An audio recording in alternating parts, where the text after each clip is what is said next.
And you are on. Good evening, and welcome to the North Georgia GMRS Regional Net. Tonight we're live from Studio Vanguard, and we're linked in with the following repeaters. Yes, we are, and we're pulling up that list right now. It is several of them. Yeah. It's a long list. He's getting there. Okay, he's there.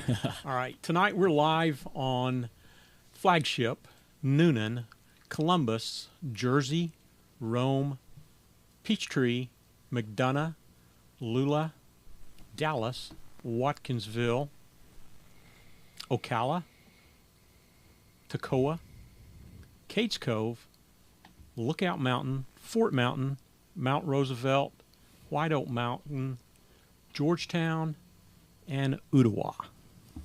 See, it's good that we have somebody other than me read that list of repeaters, because I would be telling you about the Vanguard and the core servers and the test bench and all the other stuff that's we're not supposed to talk about that's in the list. Yeah. Did I just You told him there was more in the list. Did I just say that out loud? Right. And if that person were on his game, he would have punched up this map on the YouTube stream, so you can see all of the repeaters that I mentioned. Hey, look at that. Yeah. Well, it's not that he's on his game. He's just playing Tetris. Tonight, our RF coverage encompasses approximately 41,000 hexagon-shaped miles. This net takes place every Thursday evening at around 7:30 p.m. This is the closest we've come in a long time. I'd like to thank everyone who has made the North Georgia GMRS the most expansive and active GMRS network in the country. Your net control tonight is Atlanta 946 WQIR 514. My name is Justin. In Atlanta 947 WQIR 514, my name's Julie. And WRWM 344, Blue Ridge 63, my name is Mike. And WRUB 711, Atlanta 519, my name is Gary. On the net, you can talk about your day's activities, radio equipment, or anything you think we'd like to hear about. This is a family-based network, so we encourage you to get your family involved. Guest check-ins are welcome from anyone with a valid FCC call sign. Once the floor is open, it is permissible to address other members of the net by their name or tactical unit number. Your FCC call sign is only required when you sign in and sign out of the net. Also, you can tune into our YouTube channel, or even better yet, follow along after, and you can hear exactly how you sound to us right here in Studio Vanguard. Be sure to like and subscribe, and leave a comment on the YouTube channel so we know that you're watching. These interactions mean the most to help our channel grow. Do you know what tonight's topic is? Dana knew. Yeah, he did. Yeah. Pros and cons of amateur radio. There you go. Yeah. All right. So I think that's what we're going to be talking about tonight. But before we get there, what did we decide? We doing announcements I think or we're tips? doing announcements. Let's break, and we'll hand it over to Mike.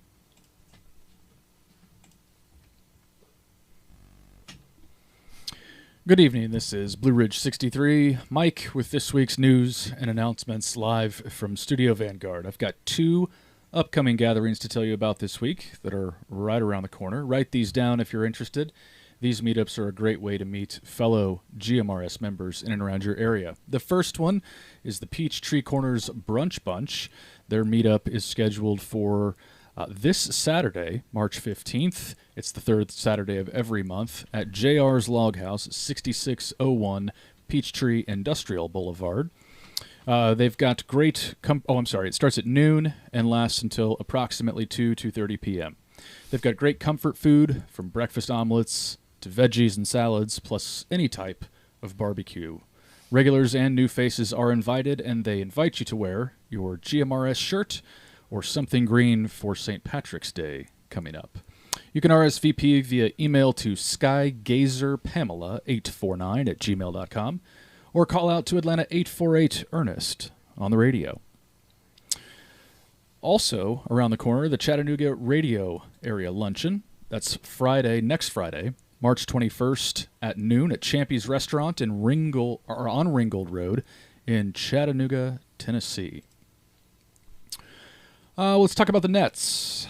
The next rabbit hole is this coming Sunday, March 16th. Early check-ins are at 7 p.m., and the net begins at 7:30. The topic this week is focused on general preparedness, gear, emergency planning, and other related topics. The Ladies Roundtable Net takes place every first Monday of the month. The next one starts at 8 p.m. on April 7th. Sorry, I lost my place there. And they're hoping to have everyone in time to finish dinner and settle in for a chat. That's a roundtable net. It's the only net we do like that. And how it works is you imagine sitting in a circle and passing around a microphone. At 8 p.m., Atlanta 255, Jennifer will announce that the ladies' net has begun. And at that time, you can check in just like with any other net. No worries if you don't make it at 8 p.m. sharp. Listen in, and as the conversation goes, there will be breaks. And when you hear a break in the conversation, you can key up, say your name, FCC call, TAC number, and tell who you want to pass it to after your comment. There's no set topic for this upcoming net, just whatever the ladies want to talk about.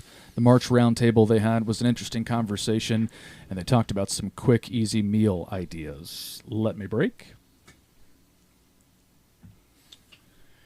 Tuesdays, for those on the northern region of our network in the Chattanooga area, is the Skywarn Net. This is a training net for Skywarn-trained weather spotters in coordination with the National Weather Service, and it's available only on the Chattanooga repeaters of the North Georgia GMRS Network. Wednesdays feature a short ERC net at 8 p.m. I saw a question about this on the Facebook page this week. This is a roll call net and is closed to North Georgia GMRS members. This is for ERC members only. Please refrain from checking into that net unless you are an ERC member. The regional net, is every Thursday with early check-ins beginning at 7 p.m. and the program starting, as we are tonight, at 7:30. This net covers a variety of topics, and we usually get those posted to the Facebook page earlier on in the week. We encourage all members to participate by checking in. If you're not able to check in, this net is streamed live to our Facebook page. After tonight, tomorrow, the Friday night at 9 Simplex Challenge. Every Friday night, starting at 8 p.m., that net meets up on the Monument repeater before breaking out to separate GMRS Simplex frequencies. Your hosts, Dana, Atlanta 250, and Jonathan, Gainesville 58. I just lost my place. Join your hosts and find out who your Simplex neighbors are. It's the first time I've done this, guys. Also, for the amateur license folks, before the GMRS Simplex Challenge is the Friday night at 9 2-meter Simplex Challenge. This group is a group of amateurs or amateur licensed operators, and they meet on the N4KHQ repeater. That's frequency 146.835, starting at 7:30 p.m. This net is for amateur licensed folks only. Your hosts, Jonathan Gainesville 58 and Mark Rome 12, will guide a directed net testing VHF frequencies on the 2-meter band and more. They hope to hear you there. So Friday night at 9 starts at 8? It starts at 7:30. I've often I'm thought sorry, that's very confusing. Yeah, you're right. The amateur Friday night at 9 starts at 7:30. Okay. Yeah. The GMRS Friday night at 9 starts at 8. Yeah. What happens at 9? I think that's when everybody goes home.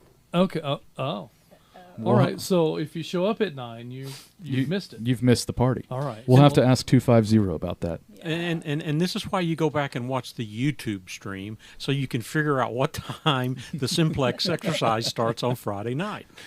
Friday night at 9, starting Right. at 8 p.m. Or 7:30. or 7:30 on the GMR or on the ham side. That's not confusing at all. Let us break.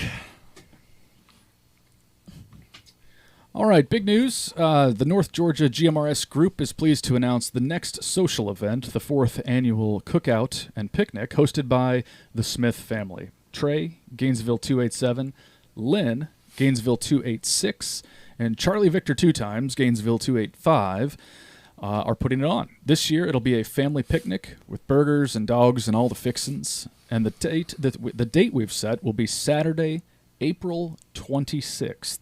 And the location will be the flagship repeater site. That's awesome. Yeah. That's the first time we've done that. Yeah. I think it'll be a lot of fun. The plan is to eat at noon. Parking at the site will open at 11 a.m.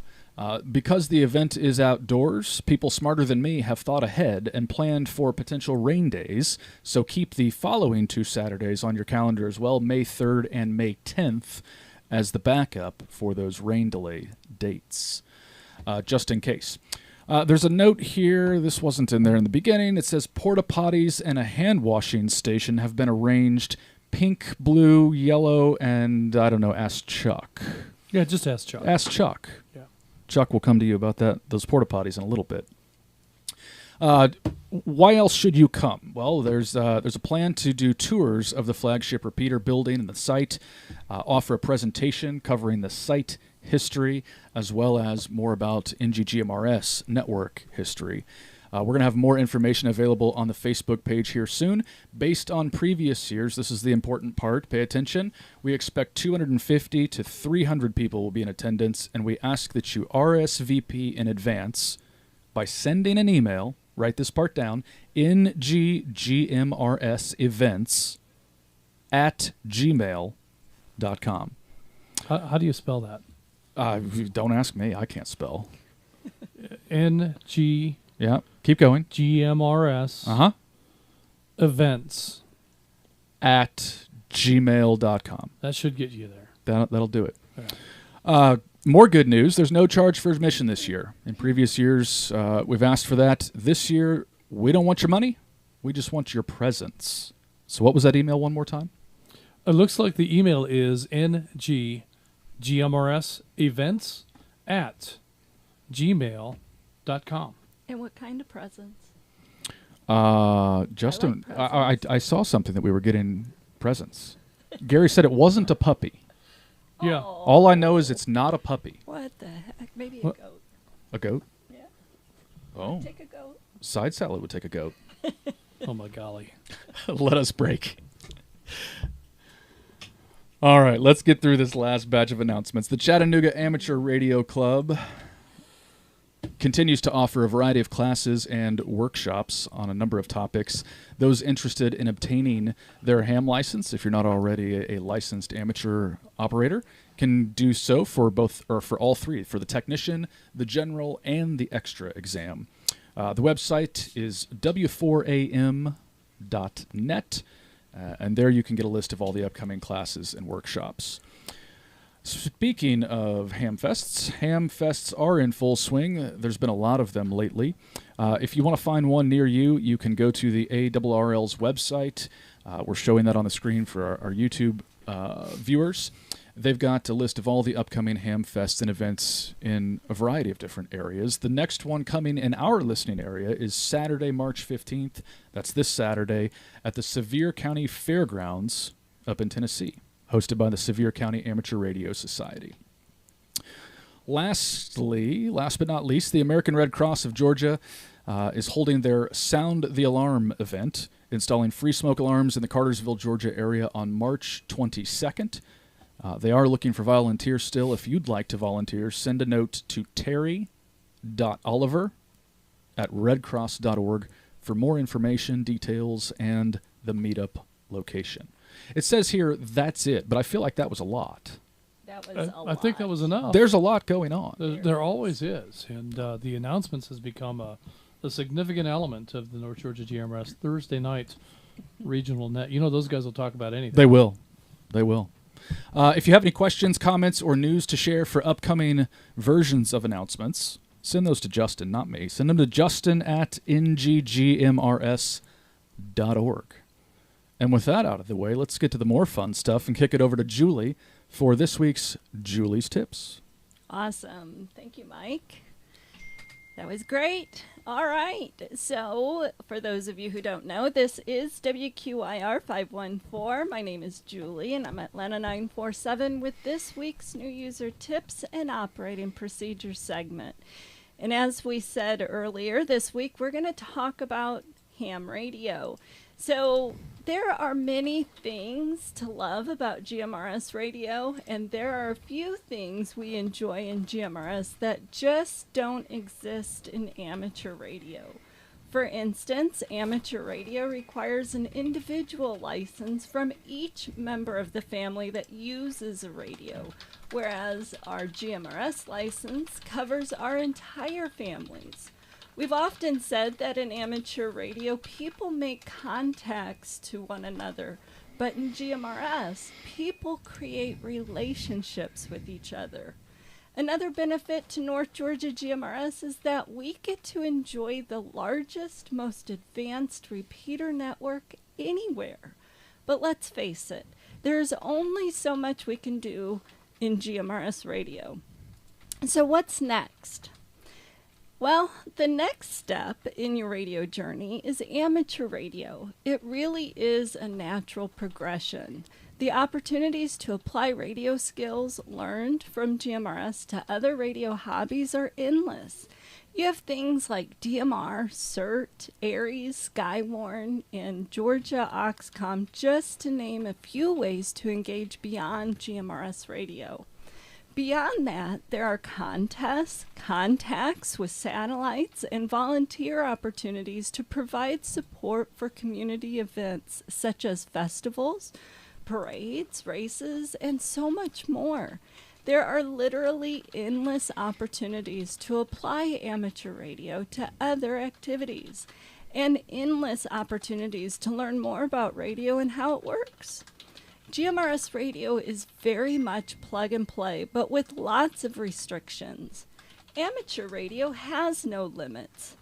Well, there are some limits with the FCC and all, but in terms of how to apply amateur radio, the only limit is your imagination.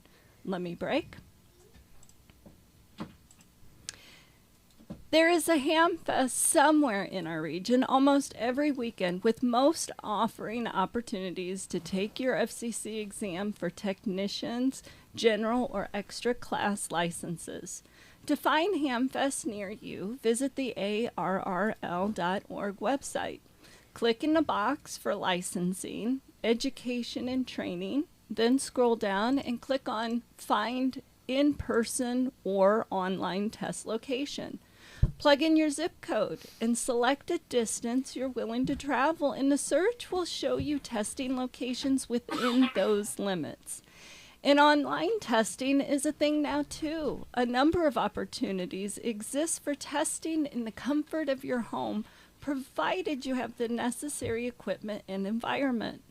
So break out the study guide and expand your own radio knowledge, and get ready to experience an even greater joy of two-way radio. Please join us tonight in our conversation about amateur radio pros and cons.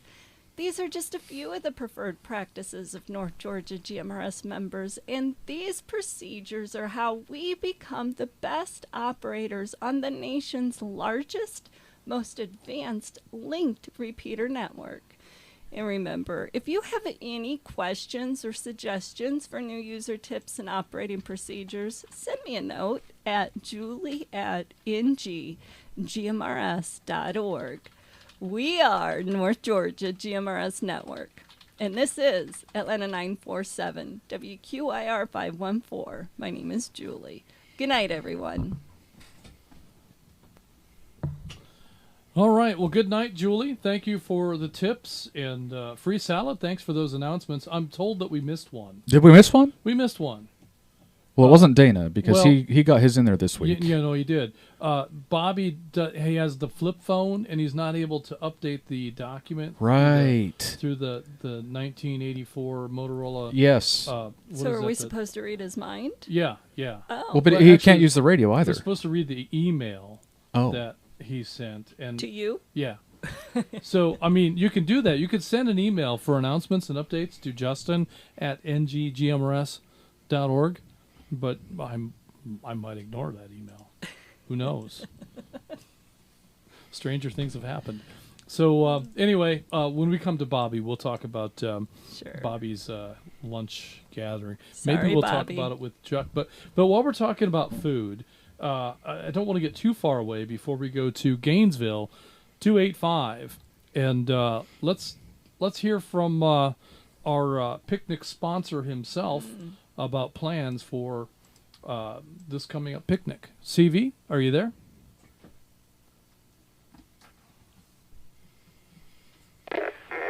Well, this is Gainesville 285, WRKN 234. Y'all covered all the details, Mike, pretty thoroughly there earlier on, but I'll just rehash for any latecomers.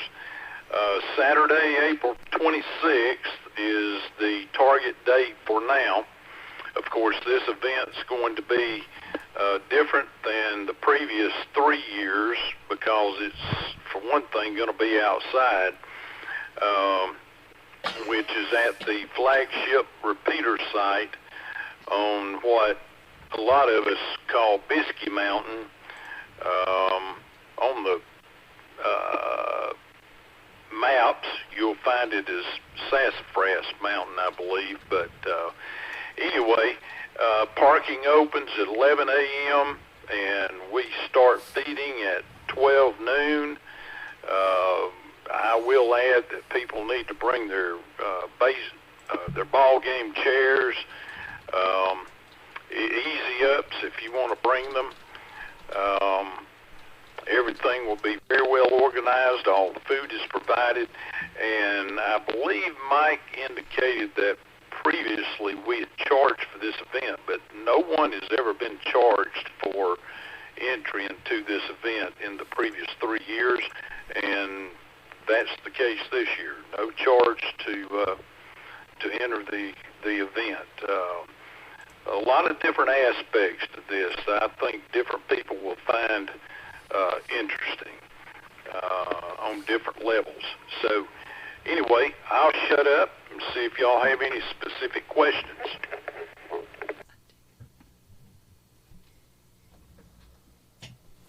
Well, thank you, CV. And yeah, I've got a question. If I were trying to plug that location in on my phone or on my TomTom or my Magellan navigation system, what address would I use?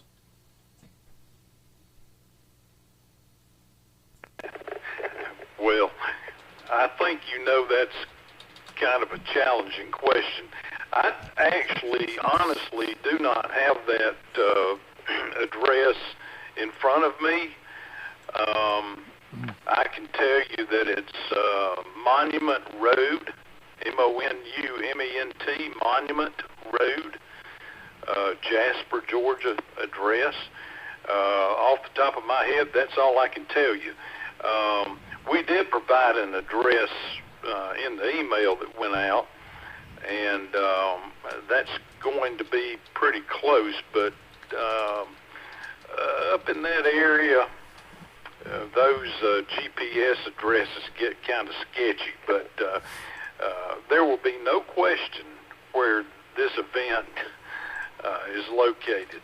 Well marked, and personnel directing traffic, so everyone will know where to go, and it'll be a great time. So there's the long answer. Very good. Now, CV, will we be parking on the ham radio site, Pete's old site? Where will the parking be?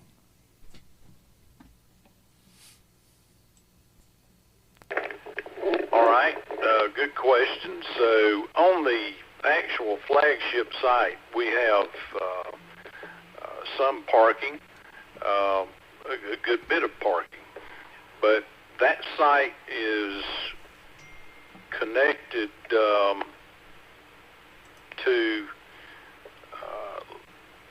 another site a few hundred yards down the road, which is a much larger site. So this is why we have parking people in place to direct people where to go, and we will be moving people via golf carts or side-by-sides, buggies, whatever, from the larger site over to the flagship site, which is not on the road, but around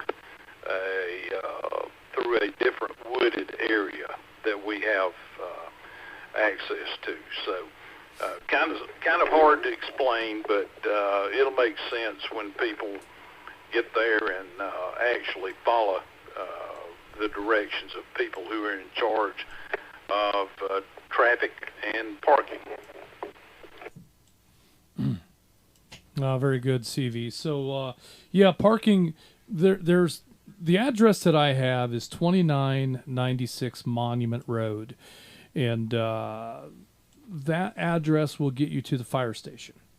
But we're not going to park at the fire station. We're going to make sure that the fire station is kept clear, just in case there's an event and the volunteer firefighters need quick access to be able to get in there and get parked and get their apparatus out. So we're going to avoid using the fire station property, and we're going to try to keep the majority of the parking on the lower site, which is just past the fire station, and we'll have some volunteers there to help guide people in. We'll probably set some cones up across the driveway at the fire station so that no one accidentally pulls in there. And parking at the actual flagship site there will be some parking there, but that's going to be a little bit limited. Basically, every time we park a car there, that takes up space for people's lawn chairs and pop-up tents and things of that nature. So we'll try to keep as much of those grounds clear as we can so that there's plenty of room for activities. Yes. So very good, CV. Did you have anything that you wanted to add before we move on?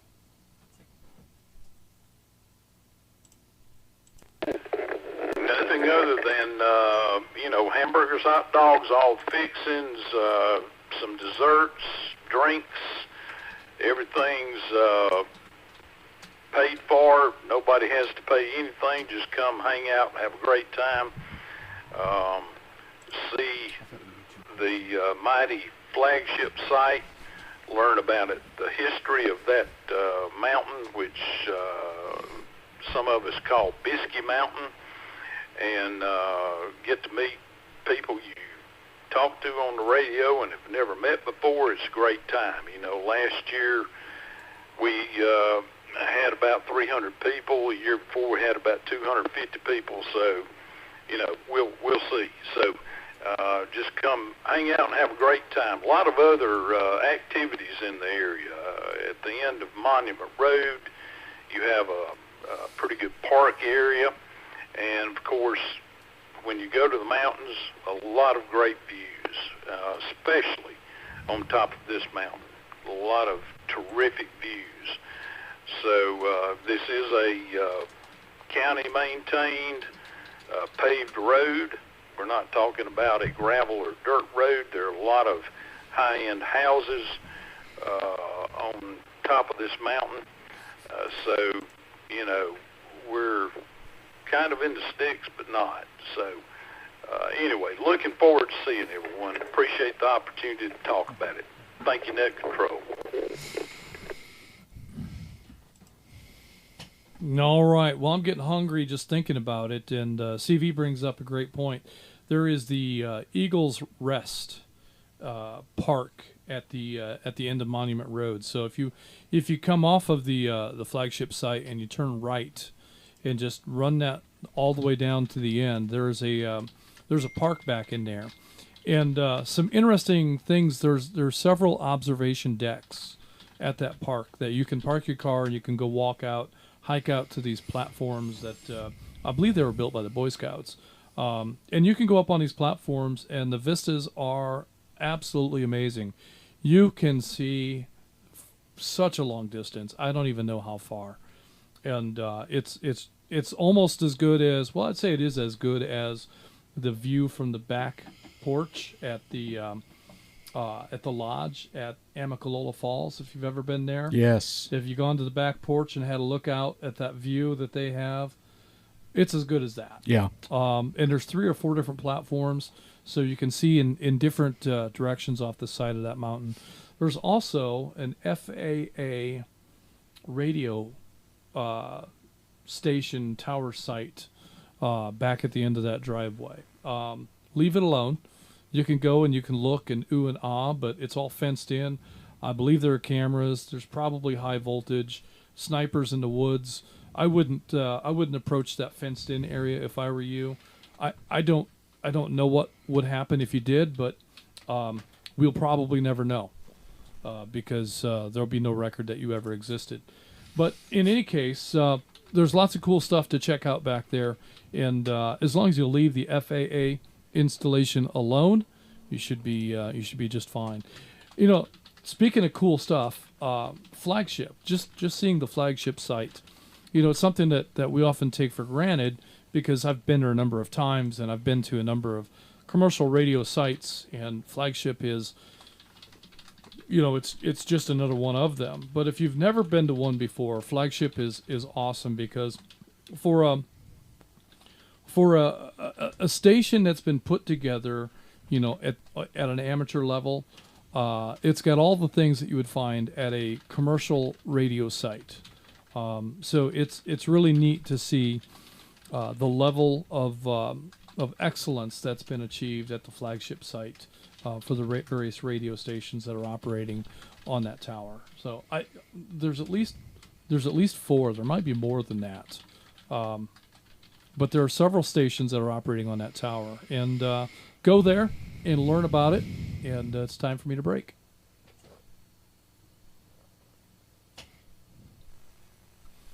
So very good stuff. Thank you, CV. And with that, I'm going to give you a chance to clear out of here, and then we'll move on with tonight's activities. All right, Justin. Appreciate the opportunity, and I believe there are 5 repeaters in that building and on that tower, if my count is correct. So, anyway, appreciate it very much. Look forward to seeing everyone. Gainesville 285, WRKN 234. Be clear. All right. Thanks again, CV. I think 5 is a low count. I think there's also an APRS machine up there, a Digipeater, and there is also a Starlink terminal up there. So you could call that 7 radio stations, I suppose. There might even be more than that if you count the broken microwave link that used to go to Blue Ridge. But yeah, before the lightning came along. Oh, you know that we had that silly microwave link. It was a great idea, and I think that it would have been awesome. Except it just isn't. It's close to awesome, but it just doesn't hold up under the weather events that happen up there. Another thing that you'll find when you're at the flagship site is I can't remember what the name of it is, but there's a high-end weather station up there, and the weather data that comes from that station is just amazing. So when it's cold here, it's colder there, and when it's windy here, it's windier there. It's everything that we experience is exaggerated and amplified on that mountaintop, especially when you get above the tree line. So the trees kind of block a lot of the wind that you might otherwise experience, but it seems like a nice calm day.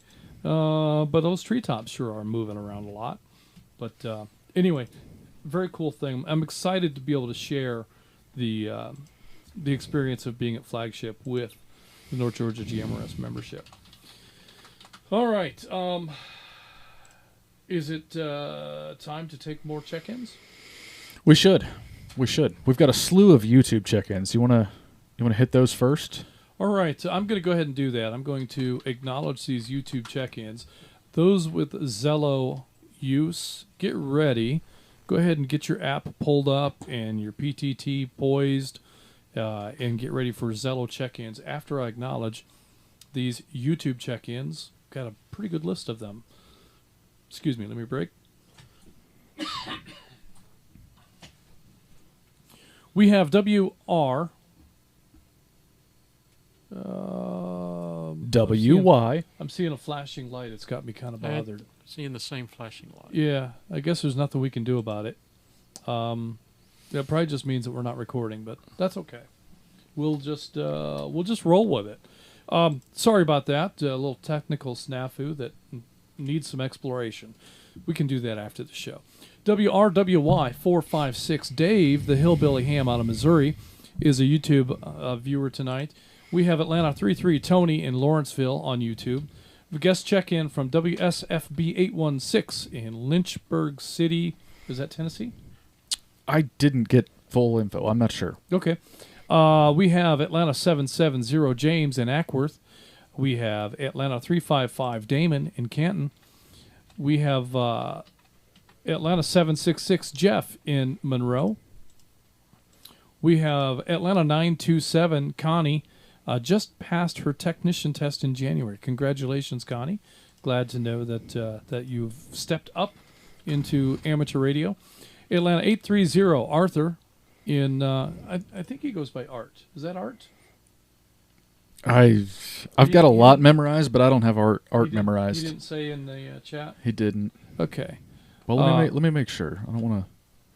Anyway, Arthur in Dawsonville is a YouTube check-in. Atlanta 379 Scott in Sandy Creek, New York. We have Atlanta 557 Ed in Kennesaw. We have Rome 11 Mark in 1 Georgia. That's what it says. All right. We have Rome 12 Mark in Rome, Georgia. And we have WRYQ 727 Miko in upstate New York. Chattanooga 69 Ronnie the Velvet Elvis in YouTube Vegas. That's what it says. I saw something this week that there was a big fire in Las Vegas. We may have to ask Ronnie about that. Maybe Ronnie can talk about that in the chat. So Mark did come back and say he doesn't live in 1 Georgia. He actually lives in Adairsville. How might he go about getting that corrected? Because that's pulling from our roster, right? So if that's pulling from our roster and it's incorrect, then the best way to fix that is to go to our webpage and at nggmrs.org, there should be a place where you can update my info, I think is what it's going to say. Do you know what it's going to say, Mike? I'm going to try to look because I don't have that memorized. I think it's right at the top. MOU, how to join more. Maybe you have to go down to... it is there somewhere. It might be in the membership page. There may be a button that says existing member update. So if you click on members or memberships, there's a place where you can update your, for existing members, update your info. And if you go through that, fill out that form, that should overwrite any errors that are in your log, and then we can get the correct data to pull up. Also, if you're living in a city and you want something else to pull up on that, you can change that. But just make sure that we have good contact info for you, so that the most important thing is that we have a good address for you. So if there's a reason for us to reach out to you, we can send you notifications about things like the picnic, which we do a handful of times each year. We also send notifications about updating when it's time to update your membership. Some people get confused about that, but all of our memberships expire in December. Regardless of when you became a member, everyone's membership expires in December. So you're a member this year for 2025. If you want your membership to continue, we ask that you renew in December or January of 26, so that your membership will continue on. In February of 26, if you have not renewed, we will drop you from the roster, assuming that you no longer wish to be a member. So something that folks are often confused by. See, where was I? I was at the Velvet Elvis. We've got Blue Ridge 64, Melissa with 1S. Side Salad is a YouTube check-in tonight. Atlanta 263, Rogers in, he's not in Dunwoody. Rogers is at an undisclosed location tonight. Can we say what he's doing? Do you know what he's doing? I think he's at a ball game taking pictures. Oh. I think I can say that much without getting anybody in trouble. Yeah. So we'll have to ask Rogers about his experience taking pictures at the ball game next week. We hope to have him back in studio. He does plan to be back next week, and he's excited about the new cameras. I don't think we've talked about that. Oh, the new cameras are awesome. They I are. think. Yeah, They are. They I love this view. I love this that's one, up yeah. there right now. That's pretty cool. After Rogers, we had KG4 BGA. That's a ham call. Yep. Okay, that's a ham call. That's why it looked unfamiliar to me. It shouldn't, but We're going to talk about that tonight. we're going to talk about that. So Jack from Dallas, North Carolina, not Dallas, Georgia, is a guest check-in tonight. We've got Gainesville 43, David in Winder. We have WRZY312 Ron from Locust Grove, Dallas 64 Josh in Dallas, and we have Brian is a guest check-in from Dothan, Alabama. Those are the YouTube check-ins we have at this time. So we're going to transition right now to additional check-ins from Zello users. Zello users only, please. No RF check-ins at this time.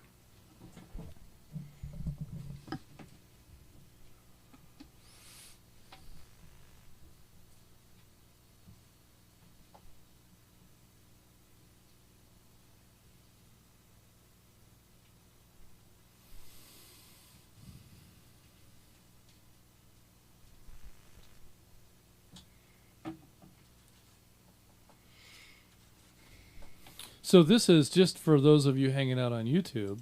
If you're like in upstate New York or if you're in Missouri, you could check in using Zello if you become a member. CW40 WRNX 752. Checking in and out. I'm going to enjoy the net tonight. I'm just going to monitor. Everyone have a good net.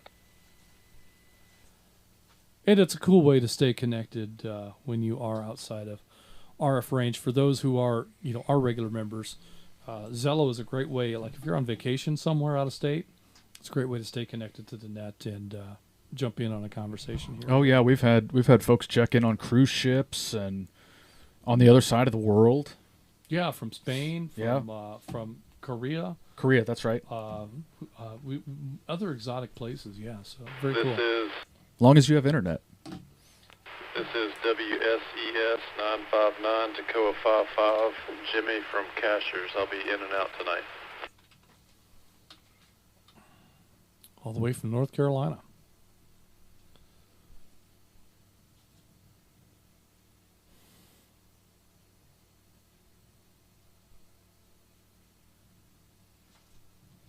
We do leave a kind of a long, awkward pause for Zello check-ins because the PTT on that app can be challenging at times. Tricky. But we're going to go ahead and call these two. Oh, Art did get back and say he does go by Art. I thought he did. You were right. So All right, well, I'll update the log. That'd be the first time. Around here, we say you are correct. Oh, okay. But you ain't right. All right, let me go ahead and acknowledge these check-ins. We have CW40 Robert in Nicholson is in and out monitoring tonight. And we have Tacoma 55 James in Cashiers. He is also in and out. Thanks for checking in on Zello. At this time, we'll continue with check-ins from any repeater other than Flagship. And Zello users are also welcome to check in. Net control standing by. This is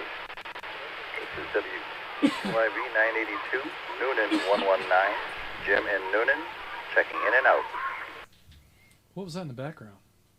I wasn't sure. I was going to ask you. Net control. Net control, if you would, if I'm making it in there, RF tonight, check in WRTS 814. That's Tacoma 33, Matthew here in Pickens, South Carolina. I'm in. Pretty decent copy. Mm-hmm.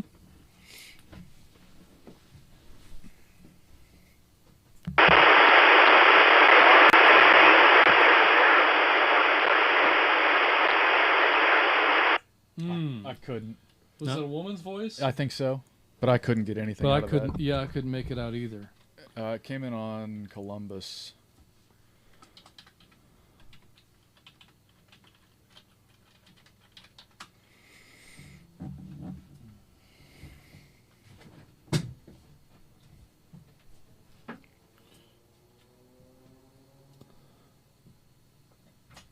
All right, let me go ahead and acknowledge this round of check-ins. We heard Noonan 119. Jim in Noonan is in and out. We also heard Toccoa 33. Matt in Pickens is we've got him marked as in. I bet he's in and out, but we'll leave it this way for now. But you made it in great. Great signal coming in. A little bit of white noise in there with you, but your audio was very, very readable. And then right after Matt, we heard somebody come in on a Columbus machine, but the signal was just covered up in noise. Too much white noise on top of the signal. So in that case, sometimes you're able to modulate through the noise. And the way to do this is to key up your radio and speak very loudly into the microphone in a louder than normal voice. And sometimes that's enough to be able to get through the noise and get a copy over the repeater. So let's see if that Columbus user can try that call one more time.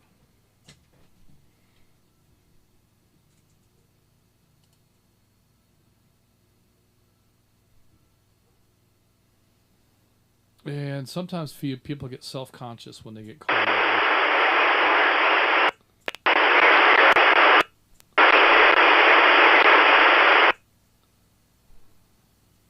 It seems like she's talking louder. But yeah, so close, but I couldn't make out a lick of it. Well, that was. I could tell that the effort was there. I could tell that there was more audio, but it still wasn't enough for us to be able to make that out. So here's what I would recommend. It was a good effort. Go to YouTube, and how many minutes into the show are we?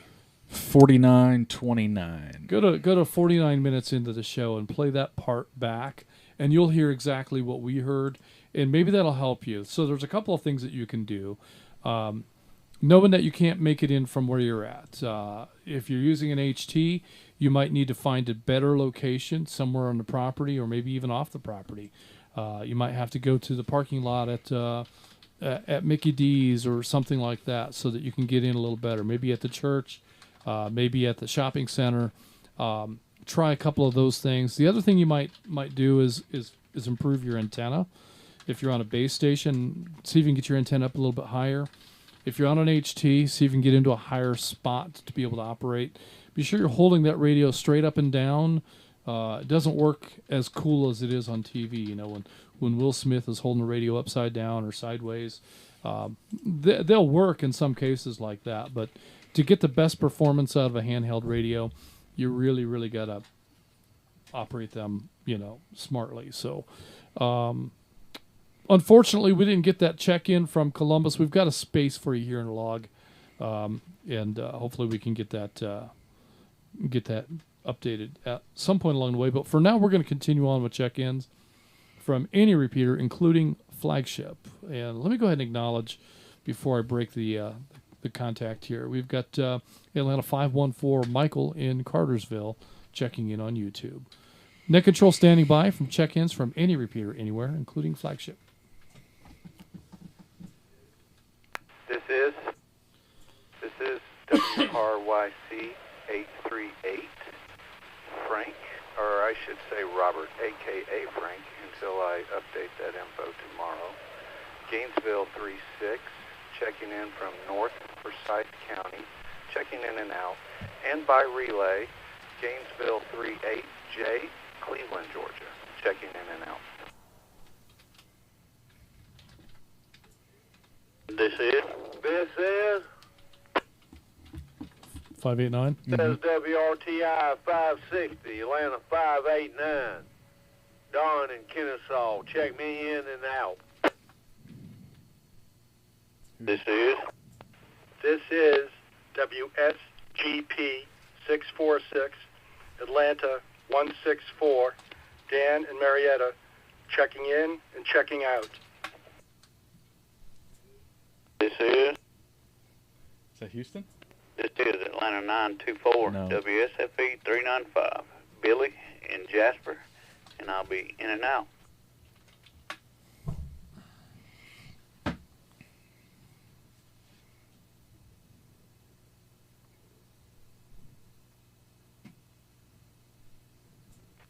This is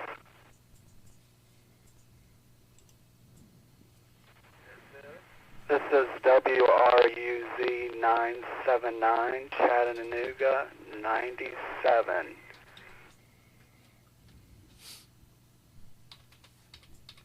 And this is Aaron in Cleveland, Tennessee, checking in and out.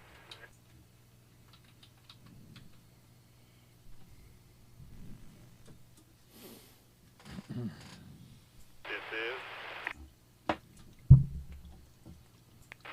is WFEG269, checking in and out as a yes. I don't think I got that. WSET 269. Okay.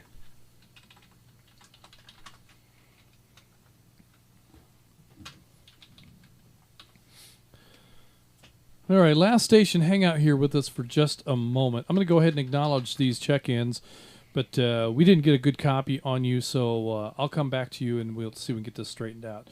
But let me start off here with Gainesville 36. Frank in Gainesville is in and out. Gainesville 38J was relayed in and out from Cleveland. Atlanta 589. Don from the Red Rock community up around Kennesaw is in and out. Atlanta 164, Dan in Marietta, in and out.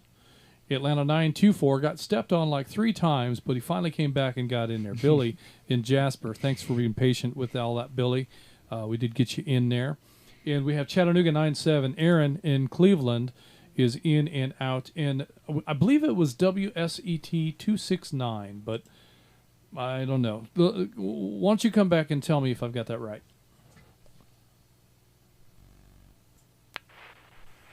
This is WFEG 269, Whiskey Sierra Echo Tango 269 out of Lula, Georgia. Jason in and out. That's Jason.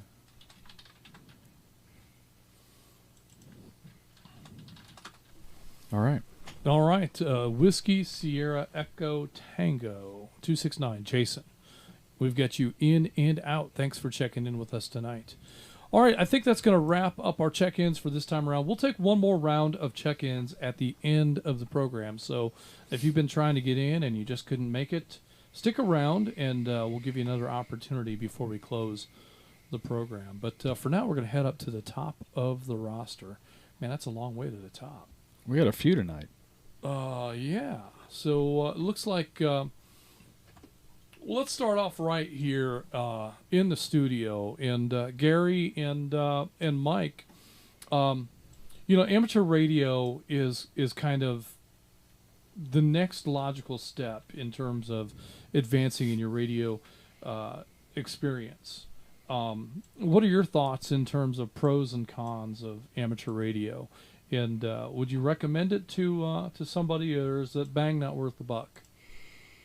Gary, you want to go first?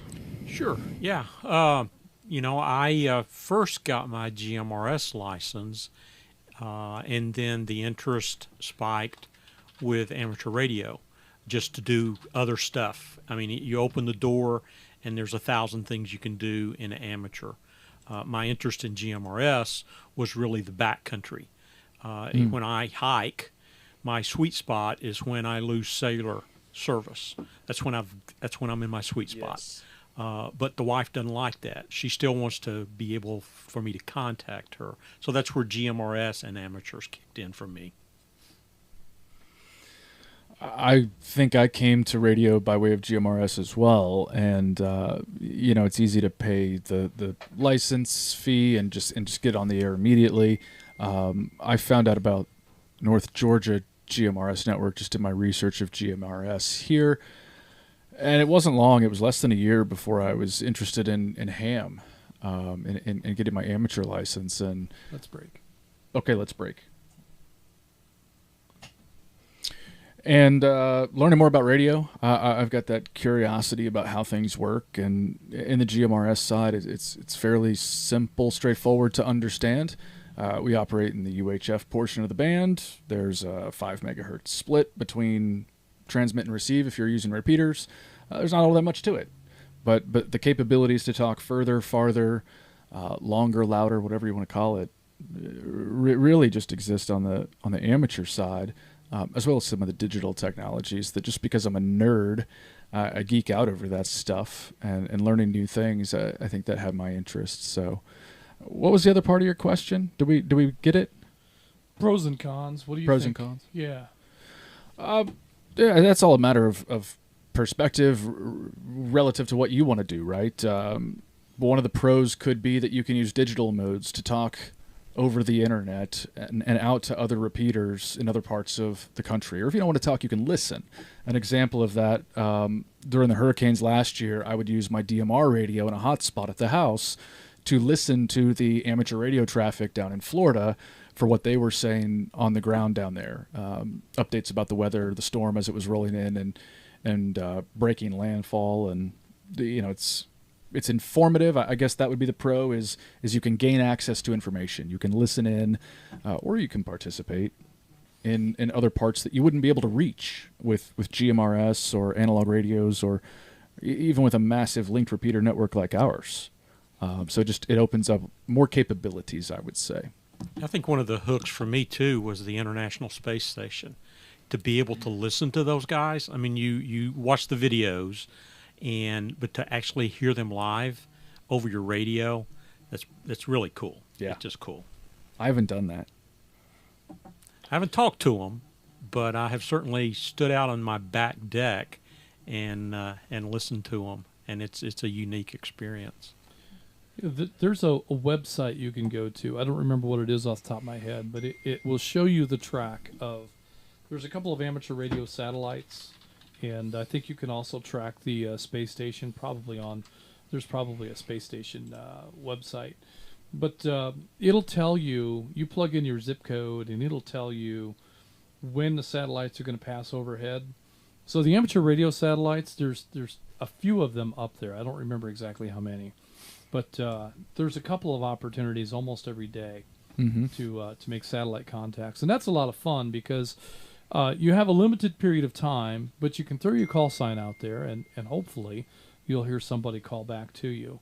And you exchange call signs. That's a contact, and that is very much what amateur radio ends up being, is making contacts. But it's still very cool to be able to make contacts over. You bounce the signal off a satellite moving thousands of miles an hour over your head. Yeah. It's a very cool thing. So you can find out when it's going to pass overhead from the website. And the same thing with the space station. Now, the space station has a repeater on it that works the same way as the satellites do, but occasionally, let's break.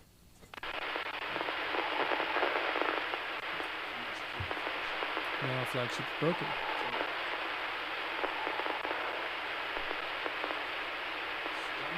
Stand by, folks. Let me see if I can reset it again. Oh, that's why. Mm-hmm. All right. Somebody's got flagship, and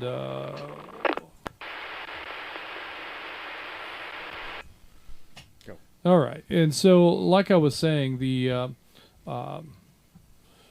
space station and the satellites are a lot of fun to bounce off of. With the space station, there are a couple of radios on it, and they happen to be Kenwood radios. Just a fun Are they fact. really? Yeah, they are. I didn't realize that. And from Hobbit Communications. well, they didn't come from Hobbit, but they did come from Kenwood. Close enough, almost the same thing. So, but there's actually an amateur radio station on the space station, and ham radio is one of the prerequisites for astronauts. So they're all hams. So at any point when an astronaut has time, they may choose to get on and make contacts over their amateur radio station. Now, when they do that, they'll shut the repeater off, and they'll operate as a ham station. The other thing that they will do is they will arrange for contact periods with different elementary schools and sometimes middle schools throughout the country. And so your students might have the opportunity to talk to the astronauts. And they'll have a 10 or a 12-minute window. And usually a ham operator will go to the school and set up the equipment. And the kids will have a chance to ask, literally, by way of voice, astronauts that are hurtling along in space a question and be able to get that question answered in real time. So that's an amazing thing. And That's cool. as an amateur radio operator, you may have the opportunity to go to a school and facilitate making that happen. So, what a cool thing to be in the room with the kids when they get a chance to talk to an actual orbiting astronaut In space right now. Joe For just a Domaleski few more minutes. Yeah, Noonan 25. Joe Domaleski has actually done that. So, Ah. very very cool stuff. Like we say, there's just no end to what you can do in amateur radio. Let me break.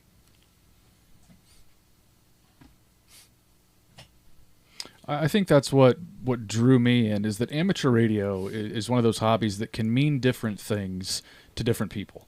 If you're interested in DX contacting or contesting, making contacts in other countries, there's logbooks available. Logbook of the World is one of the big ones, where your goal, it's a game, if you will, is to make contacts in as many different countries with as many different people as possible.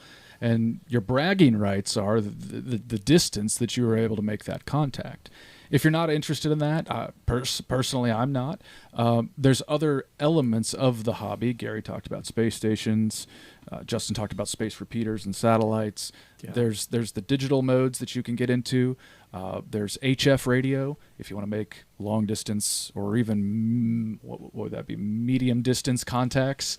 There's the not search and rescue, but what am I thinking of? There's the Aries. Aries yeah. and the other emergency. Basically, it's a local interface with your government agencies. Yes. For auxiliary communications. Oxcom. Yep. And so there's several different ways of getting involved in that. The other hook for me was the parks on the air. Yeah. And the summits on the air. That's just another unique hook, with amateur radio. Yeah. Especially in these parts, with a lot of the summits and parks that we have in our listening area, it's very common that on Saturdays, if I'm out running errands in the truck, that I hear a lot of SOTA contacts and POTA contacts reaching out to try to make contact, and I always answer back so that they can Right. get a contact. Right. But, yeah. So one of the things that Julie and I did early in our amateur radio experience, we had an opportunity to go operate a stations for an islands on the air. Oh, contest. very cool. So we went down to Dauphin Island, Alabama, and we operated a radio station that had been set up the day before with a mast and a rotator and a giant beam antenna and an amplifier and just a really, really awesome HF radio station. And it was a lot of fun. In fact, it was so fun that we were taking 2-hour shifts. All right, so operate the radio for a couple hours, get off the air and just kind of relax, and then you could get back on a few hours later. Well, Julie got her turn and she wouldn't give it up. Oh. She sat in a chair for 6 hours, made 111 contacts in 47 different countries. Wow. Just had a great time. So that was pretty neat. Made contacts all over the world. In Russia, made 3 contacts in Japan, which are very hard to Those get. are tough.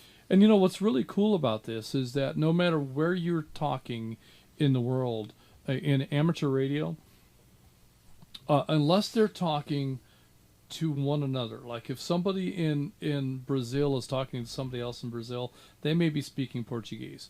Yeah. But if they're speaking to anybody else, they're going to be speaking in English. Yes. And so amateur radio is an English-speaking language round the world.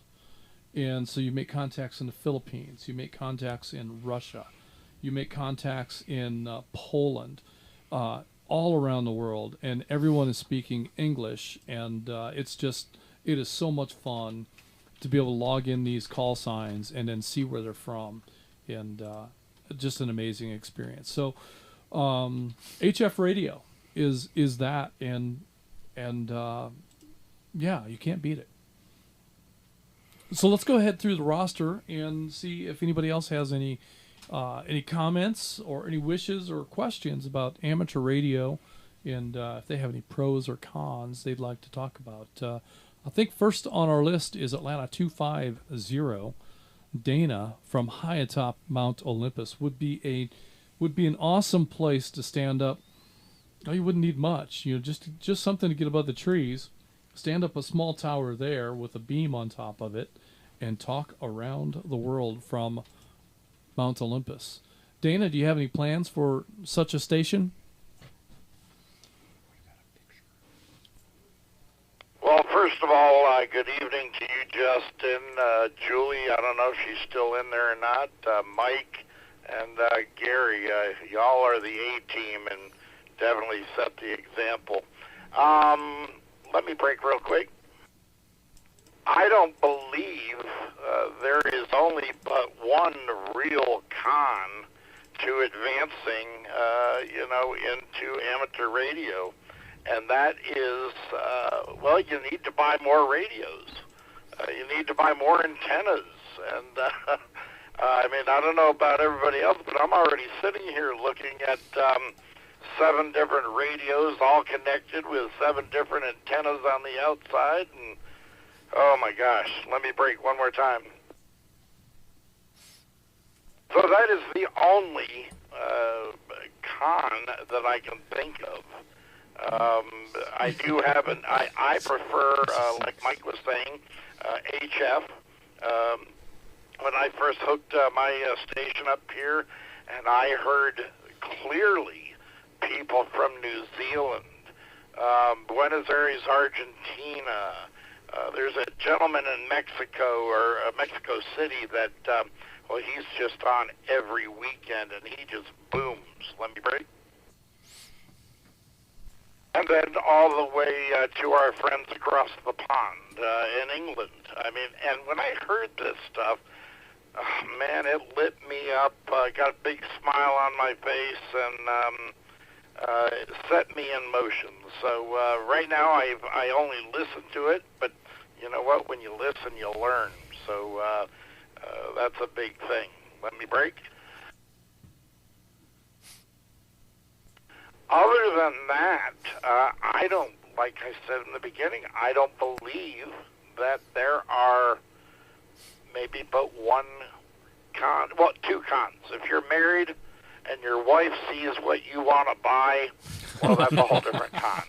Justin, you're lucky, and Mike, you're lucky that both of your brides like HF as well, or not just HF, but RF. So that being said, I will turn it back over to you guys. Man, it's great fun, I'll tell you. Dana, it's good to hear from you. If you're watching the YouTube stream, we've got your rig, and rig in the ham world is, all your equipment. So you had Mike and I counting your radios here on your picture, to see how many you do have. But it's an impressive setup. I think there's room for one more. We're off. Yeah, there's always room for one more. So we're not on. Oh, there we go. Now we're on. There's always room for one more. But a man's greatest fear is that when he passes away, that his wife will sell his radios for what he told her he paid for them. Oh yeah. Yes. So that's always something that we should keep a document somewhere, because let's face it, after you pass away, she can't yell at you. That's true. So keep a document somewhere where she'll find it, but not until. And I've been lucky so far, because Publix and Kroger's are not selling radios yet. If they ever decide to sell radios, it's going to be a problem at the house. I can just tell you that. Walmart sells radios, but don't buy those. Right. They say they have 41 miles of range, but those are like the miles that we talk about at the beginning of the program. Those are not regular miles. They're triangular miles, or they're not square miles. They're hypothetical miles. From mountaintop to mountaintop. 41, unobstructed. 41 miles through time-warped space.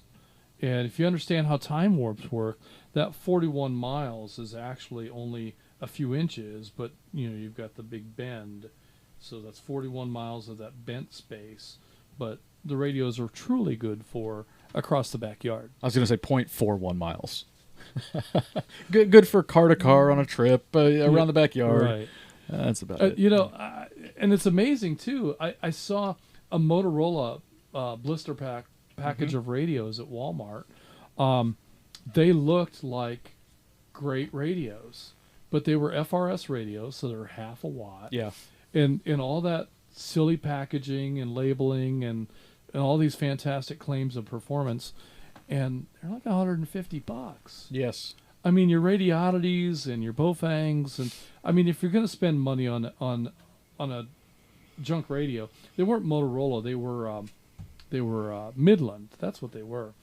If you're going to spend big money on a radio, then get a good radio. If you've got $20 or $30 for a radiodity, that's fine. Let's break.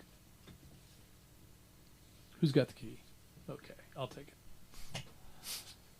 But if you're going to spend big money on a radio, let's be smart about that and buy a better commercial grade radio. I think once you get past $75 or $80 for a radio, then you need to go ahead and just keep saving your pennies until you've got enough money to buy a $300, $400 HT or $300 mobile.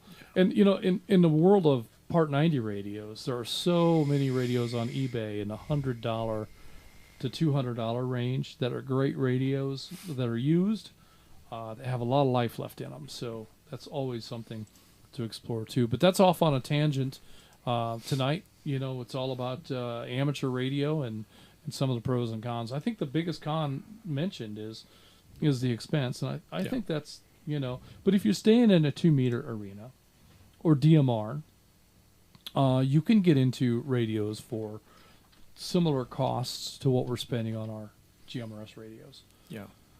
So, and Dana, we wouldn't let you out of here unless you got to talk about your Friday night exercise a little bit, because there's an amateur piece to that as well.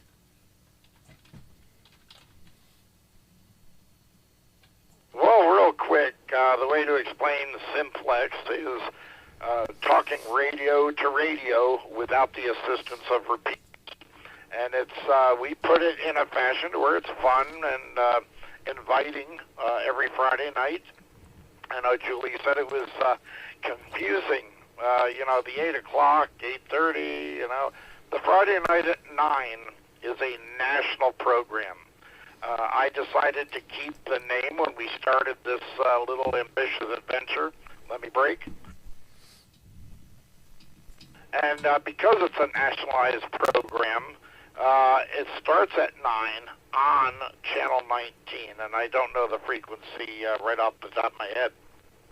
But I decided to back it up, because what you don't want to do, of course, at 9 o'clock, or when 9 o'clock comes around, you got several 100,000 key-ups, not just in Georgia, but across the, the country. Let me break. So we decided to do it at 8 o'clock and do early check-ins from 8 to 8:30, and then we start at 8:30. And we get a couple of our frequencies under our belt before the 9 o'clock hour, so it's a lot less clutter. Let me break. That being said, I don't believe I've left anything out, except everybody is invited to participate in the Friday night at 9 Simplex Challenge experience. The only requirement is, you have a radio. But if you have an FCC call sign, guests are welcome. And on the 2-meter side, of course, you need to have at least a tech or above license. That's the only thing I can think of. But Justin, did you want to say anything about that other endeavor? And I say it that way in case you don't, nothing's lost.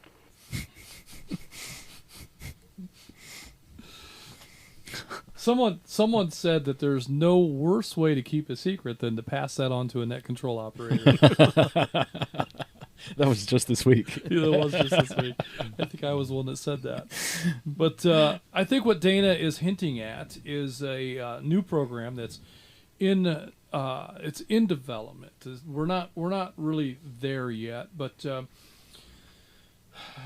This is something that is kind of driven from a need that we see within our own radio community, and that need is this: if a severe event occurs, and maybe that's a string of tornadoes that roll through the area, maybe it's an earthquake that strikes the area, maybe it's a massive electrical outage, maybe it's A hurricane. maybe it's a hurricane that comes through and wipes out a significant portion of our infrastructure, and we need to establish communications. We wanted to have something in place, a plan and a protocol, so that if something happens of a large scale, we have people that have purpose and intention of coming on the air and holding what we're going to call a standby net. So the standby net is this: a control operator will come on the air and identify himself and say that I'm here and I'm monitoring for any emergency contacts. Meanwhile, the regular net traffic and activities will continue unfettered. So the bloviator can come on and chat about his dining experiences, what he's got on the grill tonight. Anybody else that wants to come on and chat about whatever is fine. Just knowing that if somebody does make an emergency call, the net control operator will step in and the other traffic will be asked to hold their traffic until this emergency is handled. So if a tornado event is blowing through the area and you find yourself in need of help, we want the network to be available, and we want people with a plan and a purpose to be there to be able to answer that call. So Dana, behind the scenes, has been compiling a directory of various emergency contacts throughout Georgia, Tennessee, Alabama, North Carolina, so that in such an event, we have ready access to contact information to be able to reach out to a 911 center near you and try to get help headed toward you. If we get into a situation where you're unable to make a contact because the cellular network is down, maybe your cell phone works just fine, but there are no towers left. And if that happens, we want to be able to be capable of providing an alternative means of contact.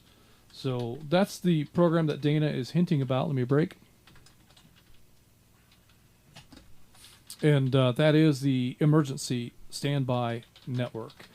We do have a select number of net control operators already in the works for this network. And if this is something that you are passionately interested in, reach out to Dana, and he'll see if we got a spot to plug you in. But that is the program, and with that program, we intend to provide some very specific and focused training, and we intend to provide some general information to the membership as well. So, Dana, did I miss anything in any of that? No, sir, you did not. And hey, that was it was explained rather well. But we hope this plan, this program, will work, and I'm sure it will. But we'll be there for assistance if needed, because it's all about members helping members or assisting members, and being there, like I said, even if that lone radio station calls out with just an FCC call sign and they're not a member, we can possibly help them as well. Real quick, let me break. We got the Friday night at 9 Simplex Challenge GMRS, and then, of course, we all know we got the Friday night at 9 2-meter Simplex Challenge. I just needed to really quick pass props off to Jonathan, Gainesville 5'8", who has been my sidekick and co-host for almost 2 years now, and Mark Avery, Rome 1-2, who has kept the 2-meter exercise alive for as long as he has. So props to both of them, and thanks for the floor space. I appreciate it.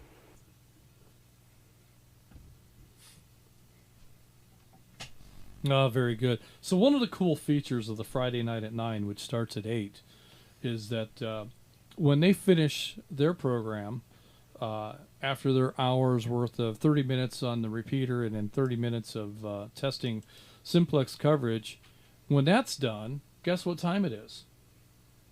It's time for Friday Night at 9. So you can still participate in the national program as well as our local program. So that, I think, is nothing short of genius. So good job on making that call and making that available. You know, you want to build upon what's already out there rather than take it apart, and that's I think a great way of doing that. So we can support the Friday Night at 9 national exercise as well as making an effort here locally with our own repeater network and our own contacts. So that's great stuff, Dana. And yeah, one more thing that I'd like to mention with the emergency standby net, the primary function of that is standby.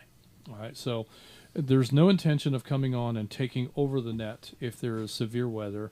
We're not interested in storm chasing. We're not going to do Skywarn. These are things that are already in play.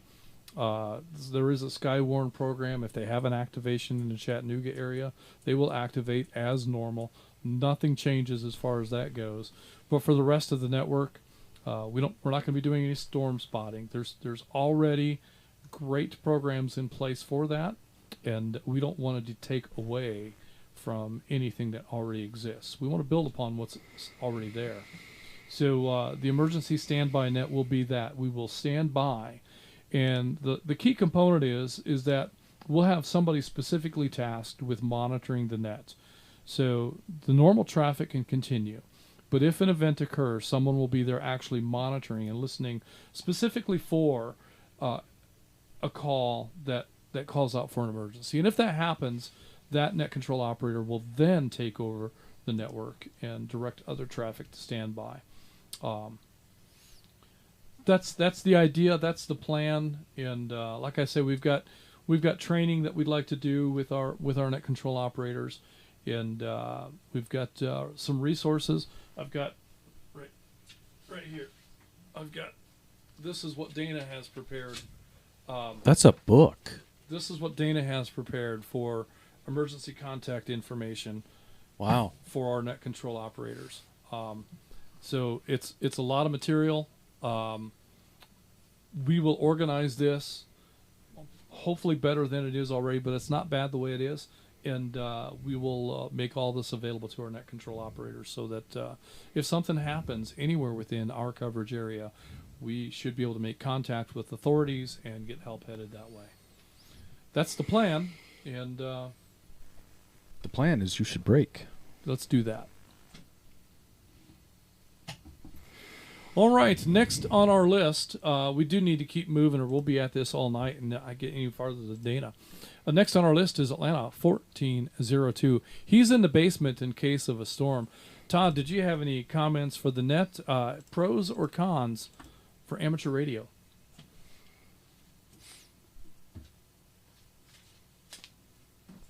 Good evening, Net Control. Well, I was not sure if I was already bypassed or not, but appreciate you calling out for me. And Dana, good info.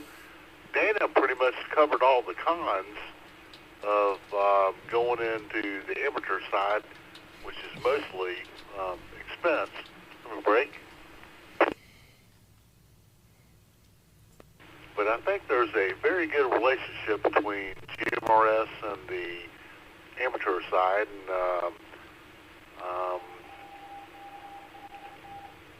we'll stand by. Got an amateur radio chiming in there, IDing. But one of the good things about the HS side is, as Dana does the simplex challenge, you have a lot more or a lot less path loss on HF, on simplex. Even on 2 meter, you have less path loss. And so in the event of a emergency situation on HF where you're in 10 meter, 20 meter, you might be able to get a little bit further out out on your simplex stuff that you can get on the higher frequencies like UHF. But other than that, net control, don't have too much to add.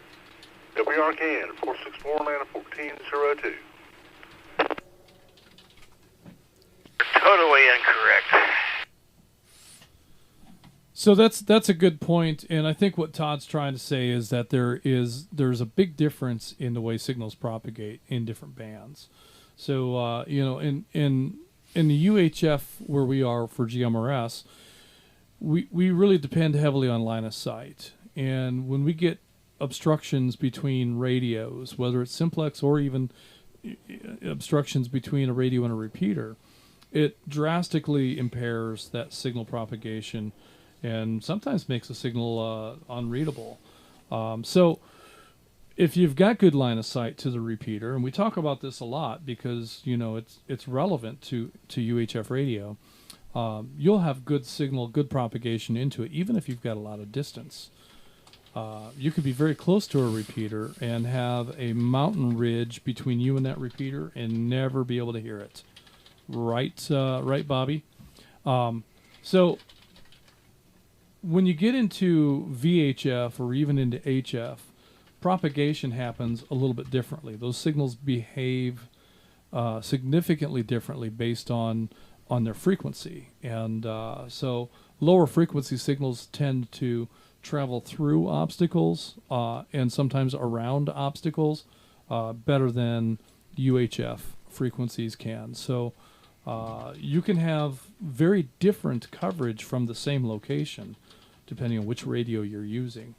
And I think that can be an advantage when you can't make that contact in UHF, but you have an amateur license and the party you're trying to reach also has an amateur license. You can go to VHF or even to HF and be able to make a contact that way because those frequencies propagate very differently. The good stuff, Todd. Did you have anything else?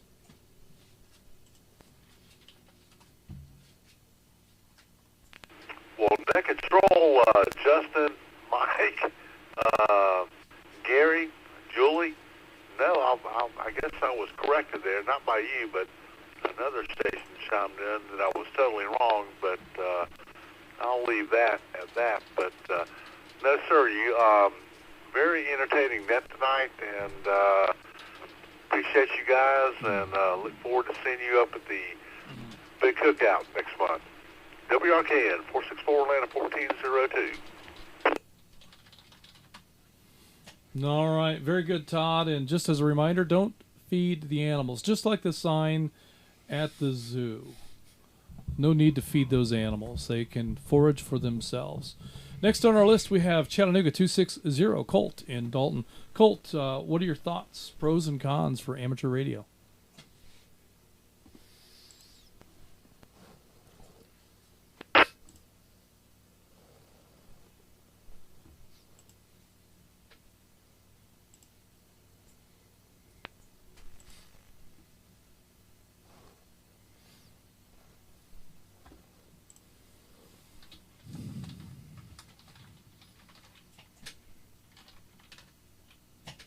All right, hearing nothing from Chattanooga 260, we're going to continue on. Next on the roster, we have Atlanta 403. Bobby at the Vortex. Bobby, you want to talk a little bit about what a mountain ridge can do to a UHF signal?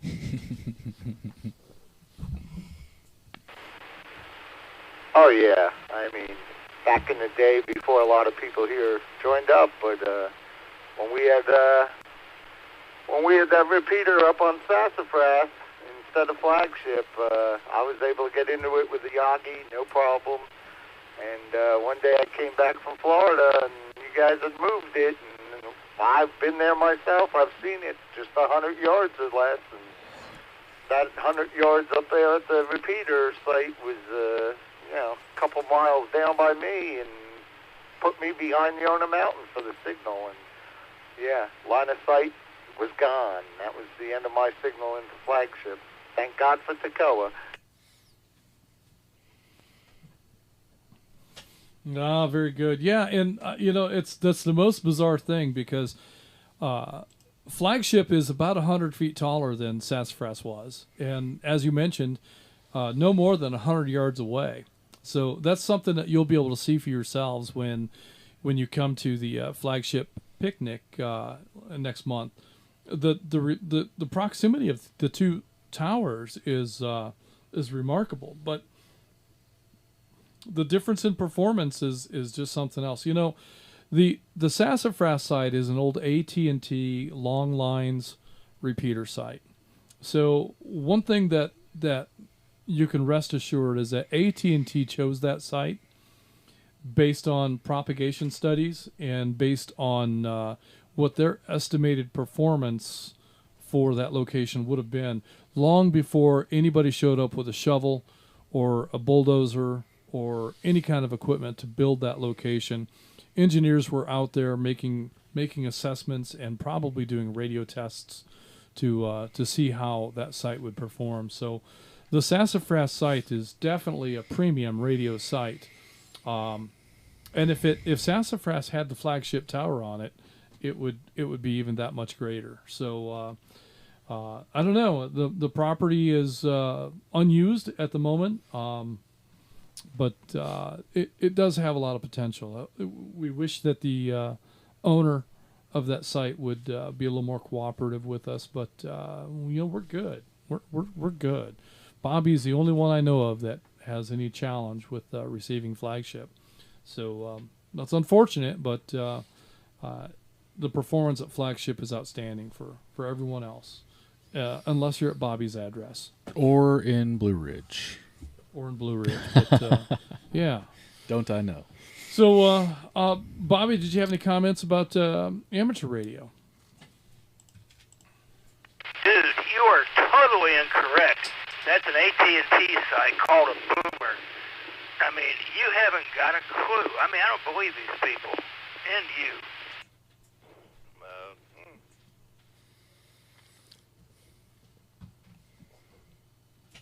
Atlanta 403, go ahead.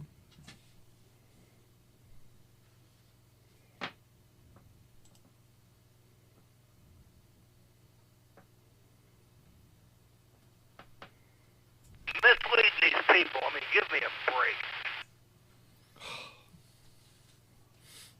What do you do? All right, not hearing anything from Atlanta 403. We're going to continue on. Next, we have Dallas 20, David in southwest Paulding County. David, do you have any comments for tonight's net?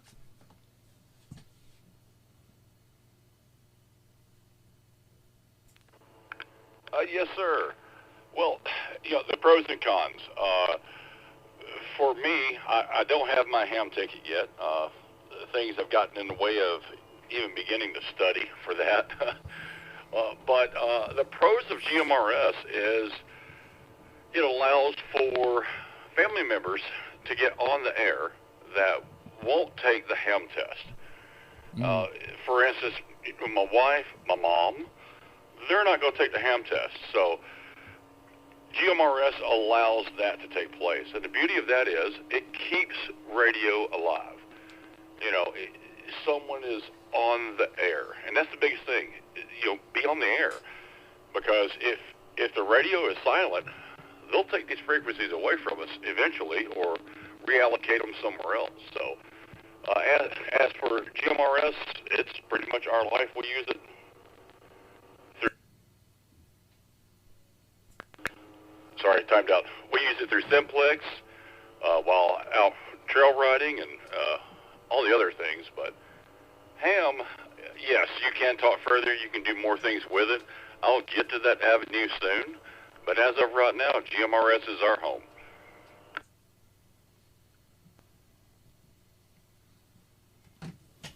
Oh, yes, very good. And I know that you're probably at least as busy, if not busier than I am, with all things in life and work and just having time to work on projects around the home can be a challenge. And so having that connectivity and being able to stay in contact when you're working out of town for months at a time is that's huge. And once upon a time, it would have been a big burden on our cell phone bills to be able to stay in connectivity, for a project like you recently completed. But even though the cell phone bill isn't as hard as it once would have been, paying by the minute, it still is nice to know that if the network goes down, because let's face it, the cell networks have gone down. How many times in the last year? How many outages has cellular seen just in the last 12, 18, 24 months? It seems like it's frequently enough that you don't really want that to be your only means of communication. And so GMRS has been pretty solid through all of that. And I think that that's a great opportunity at alternative communications. So good stuff, David. And, time is a thing. And eventually you'll get to the place where you can sit down and study for your amateur license and expand your radio experiences. I've got a feeling if you're sitting in your radio room and you're making contacts on HF around the globe, I've got a feeling that's going to spark some interest and maybe inspire more licenses in your household than you expect. And that'd be a lot of fun. But who knows? Who knows what'll happen? But you got to have a minute to breathe and get there first. So, all right, with that, David, did you have any other comments? Well, yes, sir. This coming Sunday on the Rabbit Hole, just wanted to let everyone know that it is going to be about emergency communications, and we will have a special guest speaker with us. So we're going to be discussing your backup emergency plan. Do you have a plan? Do you have backup radios? Do you have a backup antenna? If the storm takes out your antenna, do you have something else you could put up in its place to keep that communications going? Do you have backup power? So we'll be discussing all that on Sunday. And like I said, our special guest is very informative.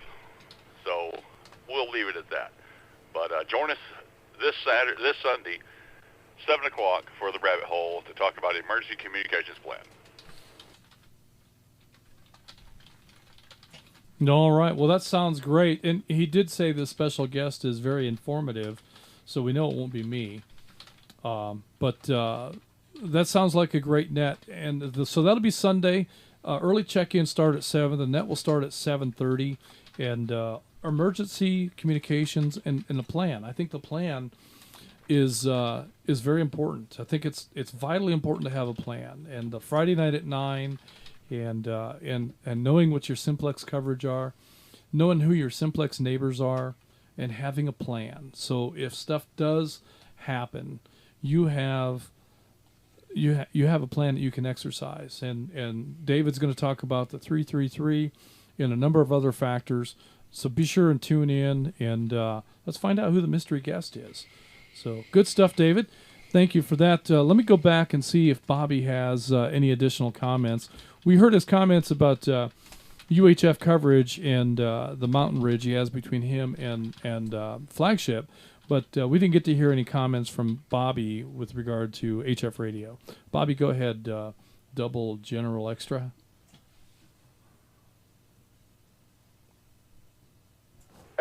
Sorry. Yeah, we switched over to Toccoa before when they were having problems with Flagship, and we forgot that Toccoa times out. And usually I'm not long-winded on the radio. So, but like I was saying, it's all pros in amateur and no cons. I mean, the only con is the money, and if you got the money, there's no cons at all. So, and everybody, don't forget about our lunch last Wednesday of the month, March 26th. And that'll be at Roosters in Dahlonega. And back to you, Net Control. All right, March 26th. Is that a Wednesday? I believe that's a Wednesday. Noon at Roosters in Dahlonega. You can get to Roosters if you take 400 all the way to the end and then go just a little bit further. Roosters will be on the left. Is that? Did I call that right, Bobby?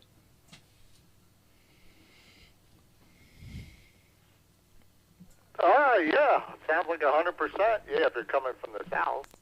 From the north, it would be on the right. Right by Home Depot there. Like you said, end of 400 or 19 or whatever all those weird highways coming together do. But, yeah, we're there every last Wednesday of every month. And, you know, it's a good crowd. And if the weather's nice, you'll find us on the patio.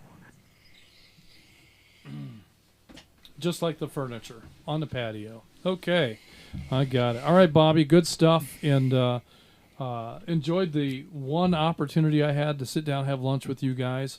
And maybe one of these days I'll be able to do it again. But I don't know. My vacation days are hard to come by, so I might have to burn one tomorrow. We'll see what happens. Got a little issue up at the house that needs some attention that it's not getting tonight. So tomorrow may be the day. All right, with that, we're going to continue on and bounce on down to Atlanta 256. Chuck in Dawsonville. Chuck, what are your comments with regard to amateur radio, pros and cons?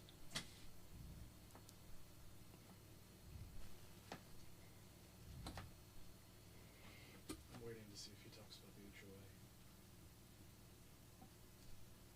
HOA. Let's see if he talks at all. After 9 o'clock. Oh, yeah. Oh, yeah. All right, we're going to go ahead and move on from Chuck and move next to Atlanta 350 Ted in Tucker. We didn't get an in and out from Ted. Hopefully he's there. Ted, do you have any comments, any pros and cons for amateur radio? Yeah, this is Atlanta 350. I would just say that I don't know of any cons, but the pros would be to get on HF, which requires a couple of licenses, above technician, which is the goal. But I will say that I'll break. I will say that GMRS, to me, is a very easy and it's an easy way to get into ham radio, and I say ham with air quotes. That's how I explain it to friends and family. The GMRS is essentially ham as far as they're concerned. But, I can't think of any cons to it, and the long-term goal is to get ticketed, to get on 80 meters, and, take advantage of the ionic sphere, or the skip. No, yes, very good. And you're right. When you're talking to the layperson that doesn't know really anything about radio, and you say GMRS radio, you get the blank look. What is that? But if you say it's like ham radio, then the light goes off, because everybody has some awareness of what ham radio is, even if they don't fully understand it. People just know ham radio is a thing. They may not know really what that is, but they know it's a thing. So comparing GMRS to ham radio to the layperson is relevant, I think, to be able to engage in that conversation. But the reality is that there's a lot of difference between amateur and GMRS, and I would never want to characterize one as being better than the other. I think that both are essential. In GMRS radio, as David pointed out, it's all about the family. If the GMRS license didn't allow for family members to participate in the radio under your one license, then David would have a tough time getting Lisa and his mom involved, and maybe even Seth. I don't know if Seth would pursue an individual license or not. But because he has one license, and that one license covers his mom, it covers his wife, it covers his kid, that makes it a lot easier to get the family involved in radio. And David's whole family is involved. They are regular appearances on the network. In fact, I'd say there's a high likelihood that all four of them will make an appearance on the air on Sunday. So you just never know what Seth's work schedule is going to be, and you never know if Mama's feeling well enough. But very often the whole family is engaged in radio. In amateur radio, you may not be able to have the family participation unless each family member is individually licensed, but you still get a lot of opportunity that you don't get in GMRS. So GMRS is kind of limited to what we do here. You get to talk on the radio, but we don't get to send data packets, and we don't get to do radio astronomy, and we don't get to do weather balloons, and we don't get to do all of these various things that are very commonly done in amateur radio. Just don't happen in GMRS. But as far as the cons in GMRS, a couple of times people have mentioned the costs of amateur radio equipment, and in VHF in 2 meter, the costs are very comparable to what they are in GMRS. But once you get into HF radios, then the antennas are bigger, the radios are more expensive, they can be, and there is a cost factor that can be prohibitive in VHF radio. But man, the stuff that you can do and the contacts you can make around the world, in my mind, they're worth it.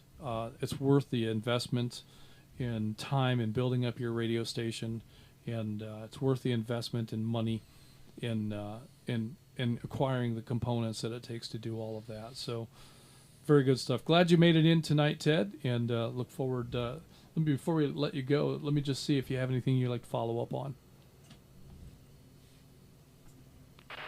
I'll just say real quick that, even though I'm, scanned 70 centimeter and 2 meter during the day, one thing that's cool about GMRS is there's so much activity, and it's very conversational. It's not just making contacts or talking about the equipment on which someone is transmitting.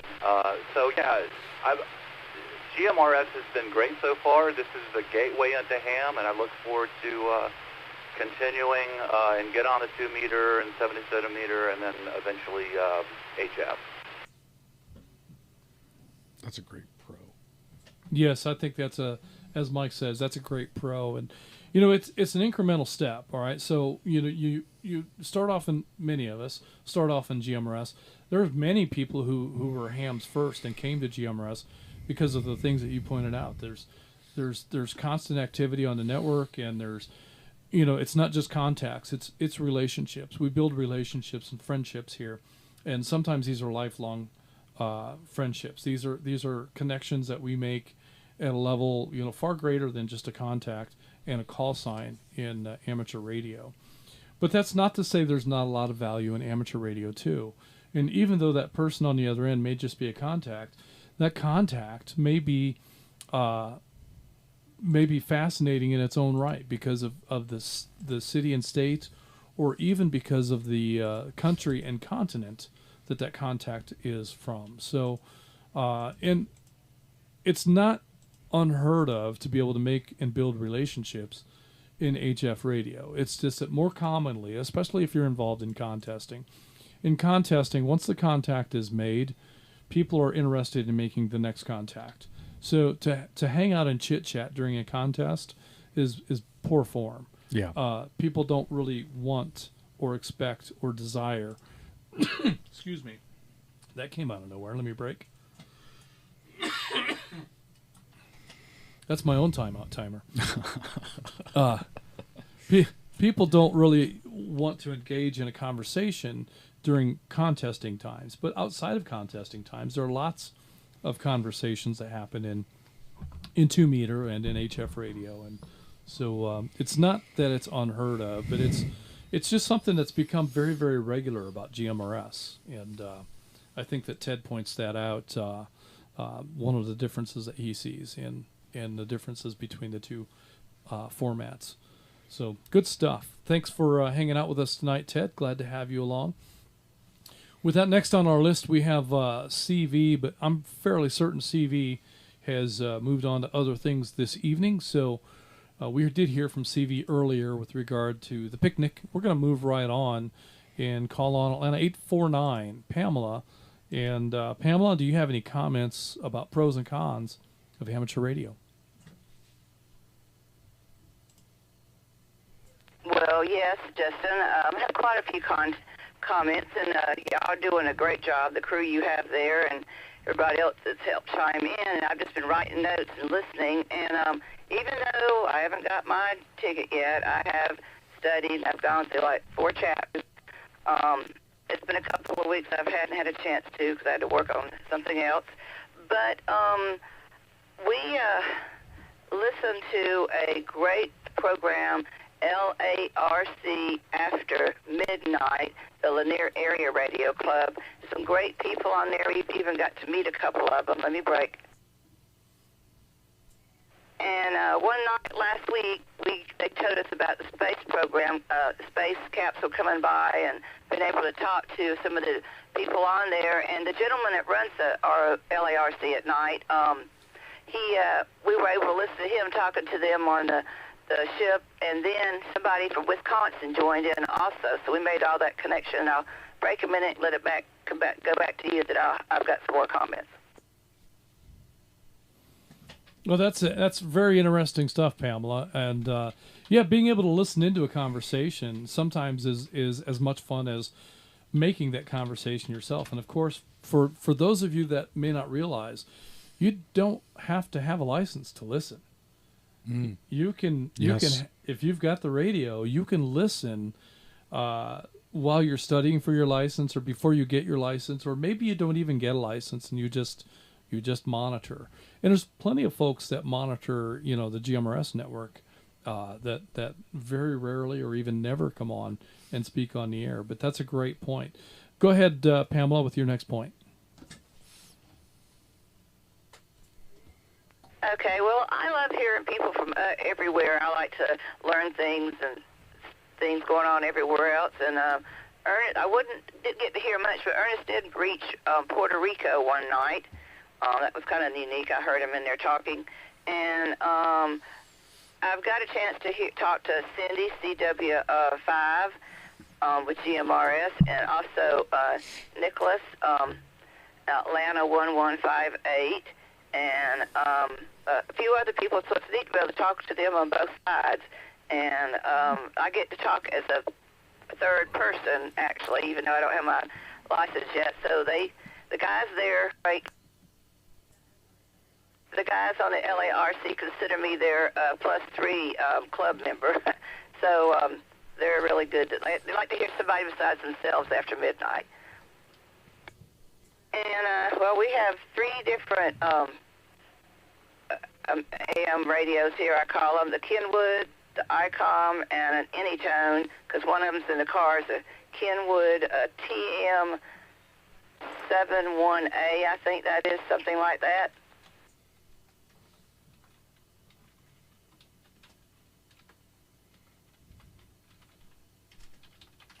And anyway, that's about all, but I've enjoyed listening to it and learning some things. It's back to you.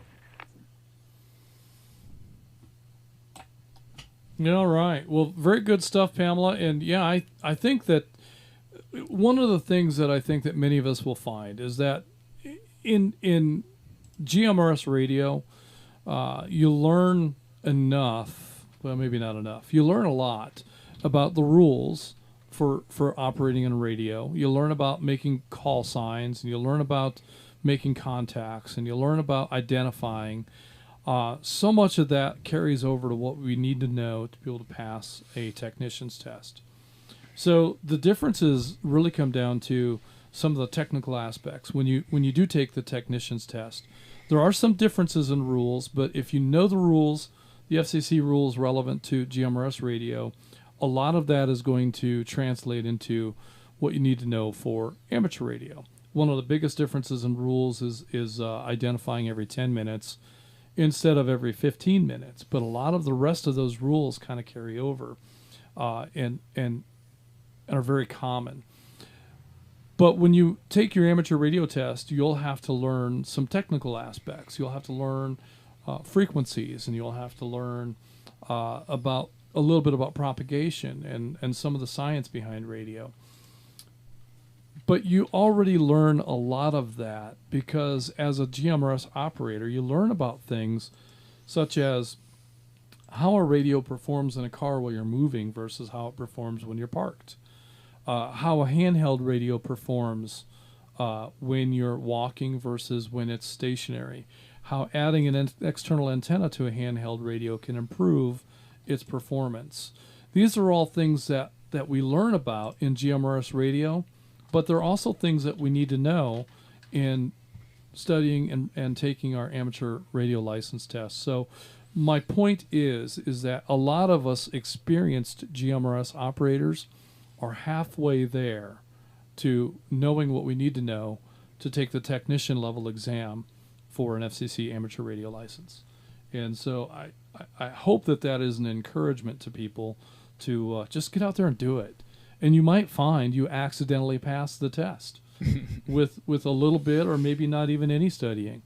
And I really do believe that most of us, as an experienced GMRS operator, have what we need to have to be able to pass the technician level amateur radio test. All right, let's see if Pamela has anything else before we move on to TCOA 33. Well, yes, thank you for coming back to me because I remembered I forgot to say something. The picnic coming up with CV and his group. I'm looking forward to it, and I wanted to pass a message on to CV that I had spoke with Dale, Atlanta 870, and she said she would like to be on the list to help do whatever they might be doing. And he already knows I'm going to help me break. And she's going to be bringing a salad, and I'm going to bring a dessert and some kind of vegetable dish. Just so you know that, CV, we've already talked. And we're looking forward to it, and feel a great time because I've been wanting to see Sassafras Mountain. Now it's my chance. Anyway, back to y'all. Doing great. Very good stuff. Well, definitely be sure and communicate all of those little bits about any food that you might bring or any volunteers. If you're interested in volunteering, reach out to CV, and you can do that by sending an email to ngGMRSevents@gmail.com. Once again, that is ngGMRSevents@gmail.com. Do all of the communications to that email address because I'm not even on the committee. Someone suggested to me that we have porta-johns at the site. I've got no influence over that. I'm not involved in the planning or the organizing, and I'm not even in contact with any regularity with CV with regard to the picnic. So any suggestions that anyone throws towards me will land on the floor. Kind of like that announcement that Bobby had this week for me to include in the announcements, and I didn't. If you have recommendations for the picnic or that you want to volunteer, I am absolutely not the one to tell because I will drop that ball. Send an email to, where does that email go? ngGMRSevents@gmail.com. I think that's right. Yeah. And I don't know how to spell it. Well, I think it's spelled NGGMRS and then the word events. Okay, good. At gmail.com. There you go. And if you didn't get a chance to write that down, stick around. I'm sure we'll have a reason to say that 4 more times. I think we've only said it 4 times so far. So, all right. Well, with that, Pamela, we're going to go ahead and move on. Next, we have Matthew in Pickens, South Carolina, TCOA 33. Matthew, do you have any comments about amateur radio, pros and cons? I don't think there's much to add. You guys have pretty well covered it from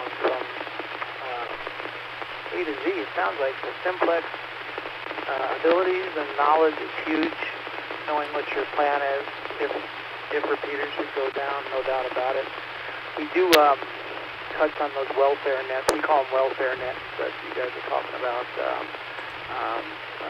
Those are great when something has happened in the area. And, if anybody needs any assistance, so we've done a little bit of that up here as well.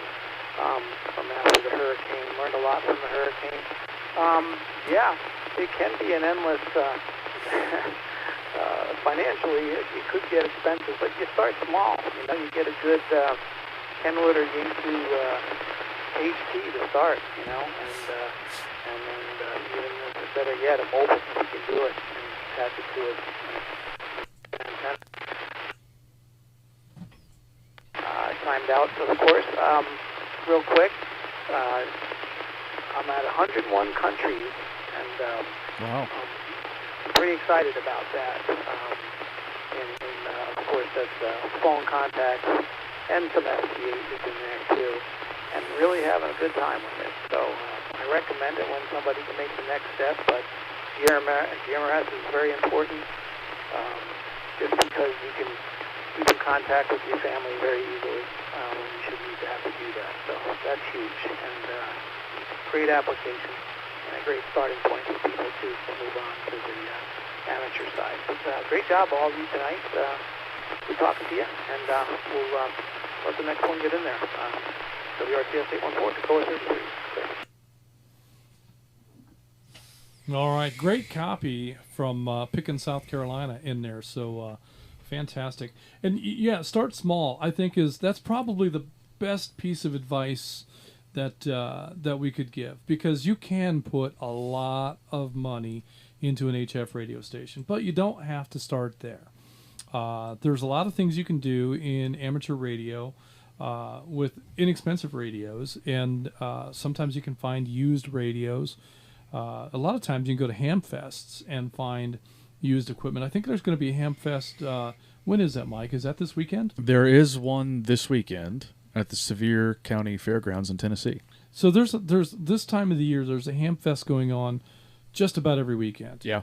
So if you talk to somebody like Jim Gifford, there are probably Hamfests that he can't make it to because he can't be in two places at the same time. So this is the season. If you can get to a Hamfest, that's a great place to find equipment that's used. And when you're talking about Kenwood, Yaesu, ICOM, Motorola, you're talking about equipment that will last a very, very long time, and should be able to serve you very well. So the biggest challenge with radios like that is being able to program them.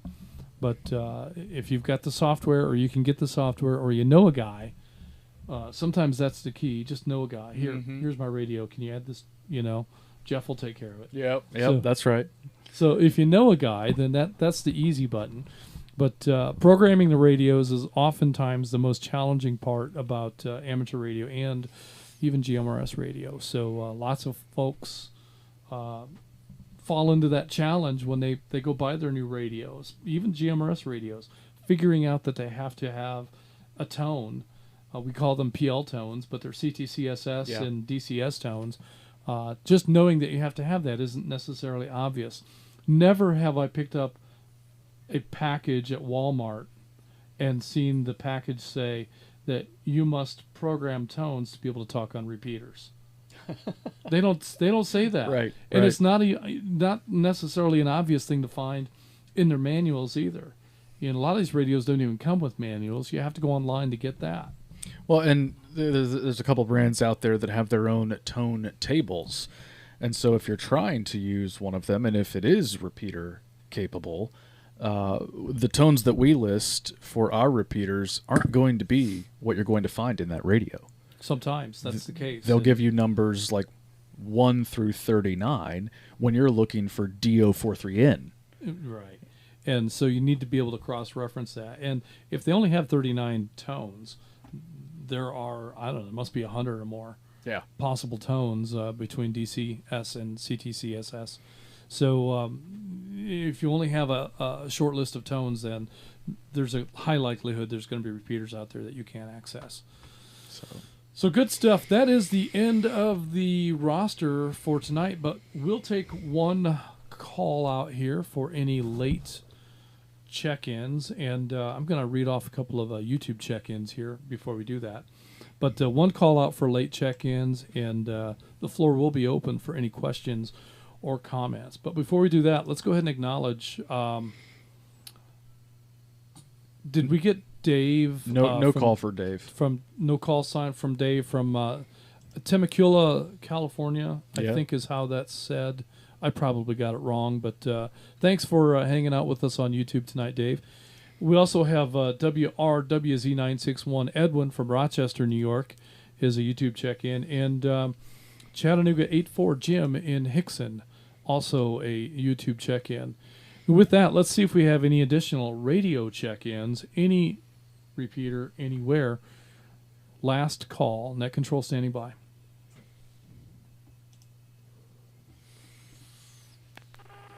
WS FR 920 Atlanta Field 6, George in Loganville, Georgia. Checking in and checking out. Was that not 206? Was it 26? 26 is flip. Was it 406? Nope. Nope. It was George something. George in Loganville. Yeah.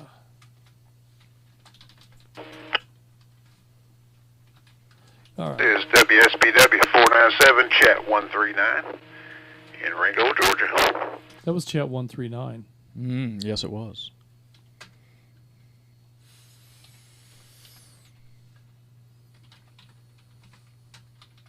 WSDQ 876, Cartersville, WSDQ what? 796? 596? Something 86. This is Someone in Cartersville.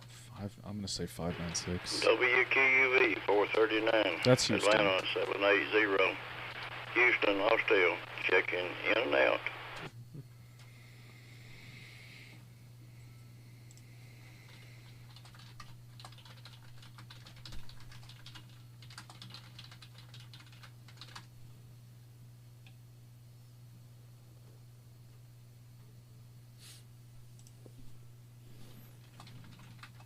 This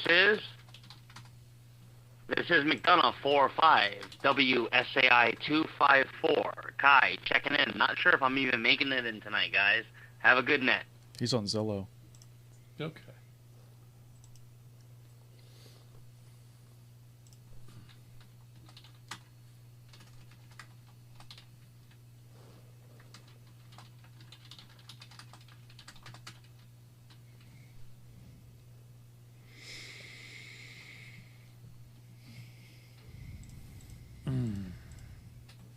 No comments, it would seem. All right, I'm going to go ahead and acknowledge this round of check-ins. We've got George from Loganville. George, I missed your call sign, but we do have you in the log as in and out. So if you want to come back with your call sign, that'd be great. If not, we've got you in the log anyway. We also have Chattanooga 139, Robert and Ringgold. We've got you in for tonight. I'll call on you here shortly. Also, we have Atlanta 95. Lester in Alajay is a YouTube check-in. We have, we're not sure about the call sign. We may have botched this, but I think we heard WSDQ 596 in Cartersville. The audio was low, so we may have gotten that wrong. But that's what we have in the log. We also have WQUV 439. Atlanta 780. Houston in Austell is in and out. Great to hear from you tonight, Houston. And we have Kai, McDonough 45. Kai checking in from McDonough. You made it in just fine on Zello. We've got a good copy on you. So when he says that, it makes me think he's probably tried a couple of times. Maybe so, yeah. Yeah, so, but you made it in that time, Kai, and we've got you in there. So I'm going to break and see if George wants to come back and give us a call sign. Also, we'll see if that WSDQ station wants to correct what we have in a log. Net control standing by. Atlanta 306, WSFR 920. Got it. There we go, George. All right, we've got you in there, Atlanta 306. WSFR 920 in Loganville. Got you in and out. Thank you for that. How about the WSDQ station? We have 596. I don't know if we got that right or not. WSEQ 876. It's a little handheld, so sorry about that, but it's a little handheld station here in Cartersville.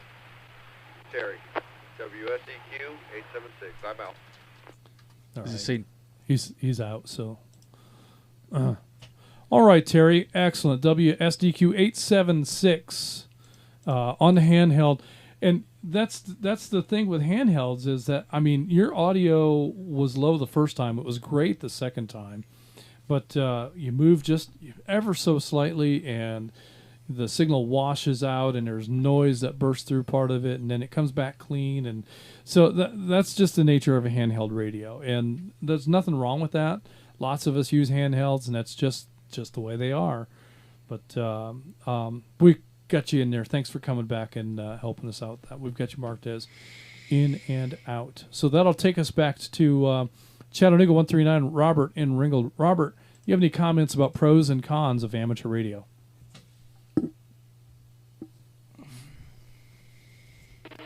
Yeah, well, I don't know. I think you guys have hit on it already, but, the cost, I guess, like you were talking about earlier, I enjoy both. I started out, I did it backwards. I started with ham radio and did that for, I guess I've been in for 10 years, and then stumbled across the GMRS, and it just sounded neat. It struck my interest, so I kind of did it maybe in the reverse order.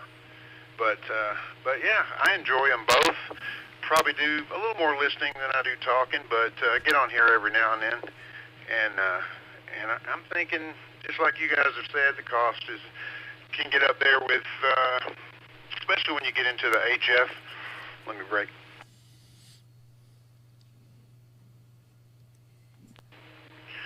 Yeah, some of those HF rigs get a little pricey, but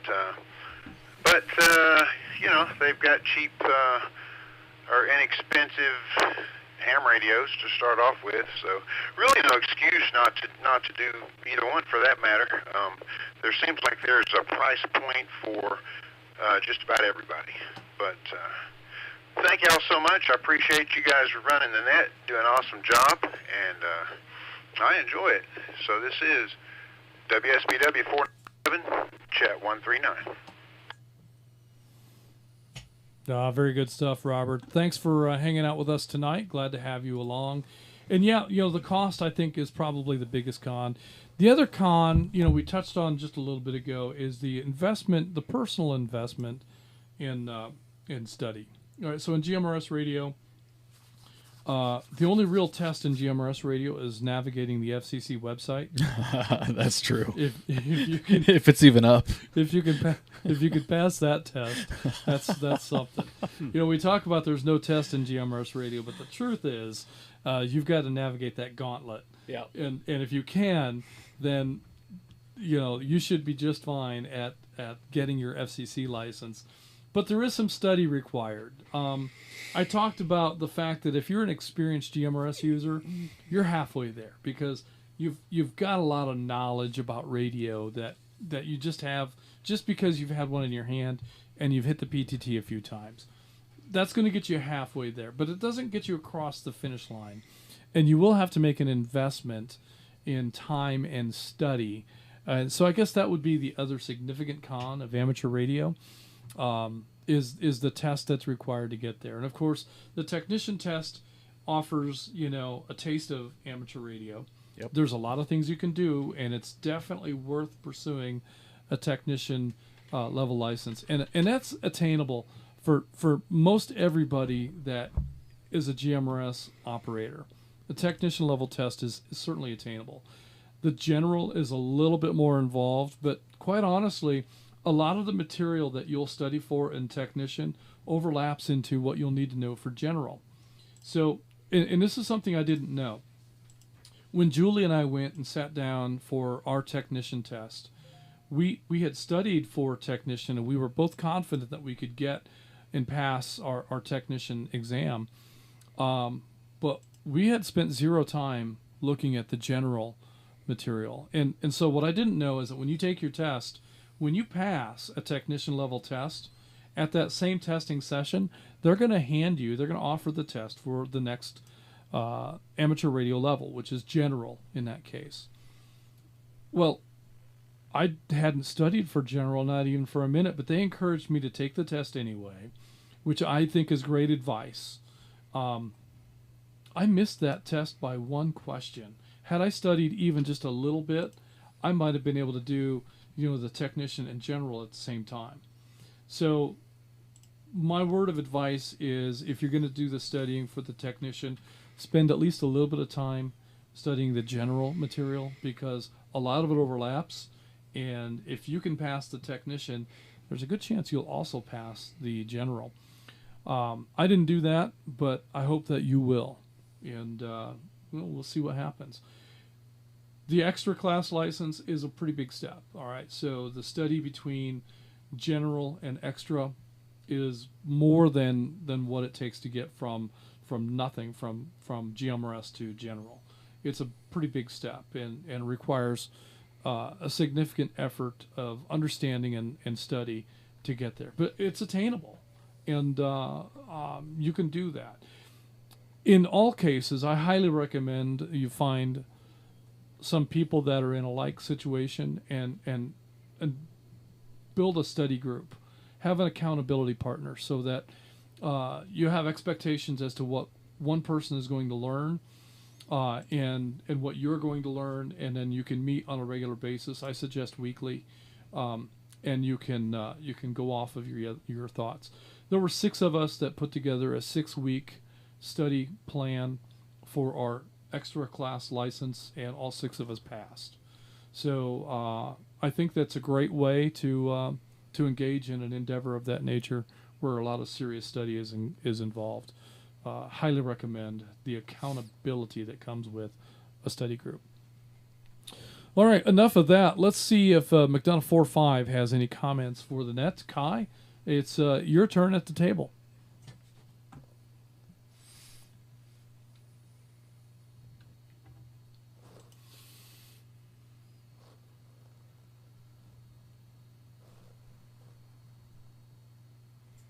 Hey, good evening, Net Control. Good evening, everybody. I'm just on Zello right now. Wasn't sure if I was making it in. Got some choppy service out here. But nothing for anybody. I just hope everybody's doing well and everybody is, safe and happy. But back to you, Net Control 73. This is WSAI 254, McDonough 45. All right, Kai. Well, it was great to hear from you tonight, but that does wrap up our program this evening. And once again, I don't have the script in front of me. It should be on this tab right there. Let's see. Yep, here it is. So at this time, we're going to say, let me scroll down to where it says, this concludes the North Georgia GMRS Regional Net. Tonight, we had a total of 87. 87 chickens. 87. Including net control. We will now be returning the repeaters back to normal use. Everyone who signed in should sign out. Don't forget to like and subscribe, and remember, comments on the YouTube video show engagement with the video and help the channel grow. Thank you for allowing us to serve as your net control this evening. Good night, everyone. This is Atlanta 946. WQIR 514. My name is Justin. And this is WRWM 344, Blue Ridge 63. My name is Mike. And this is WRUB 711, Atlanta 519. My name is Gary. We are North Georgia GMRS Network. And we are clear. Good night, everyone. WRIT 241, Atlanta 403. Clear.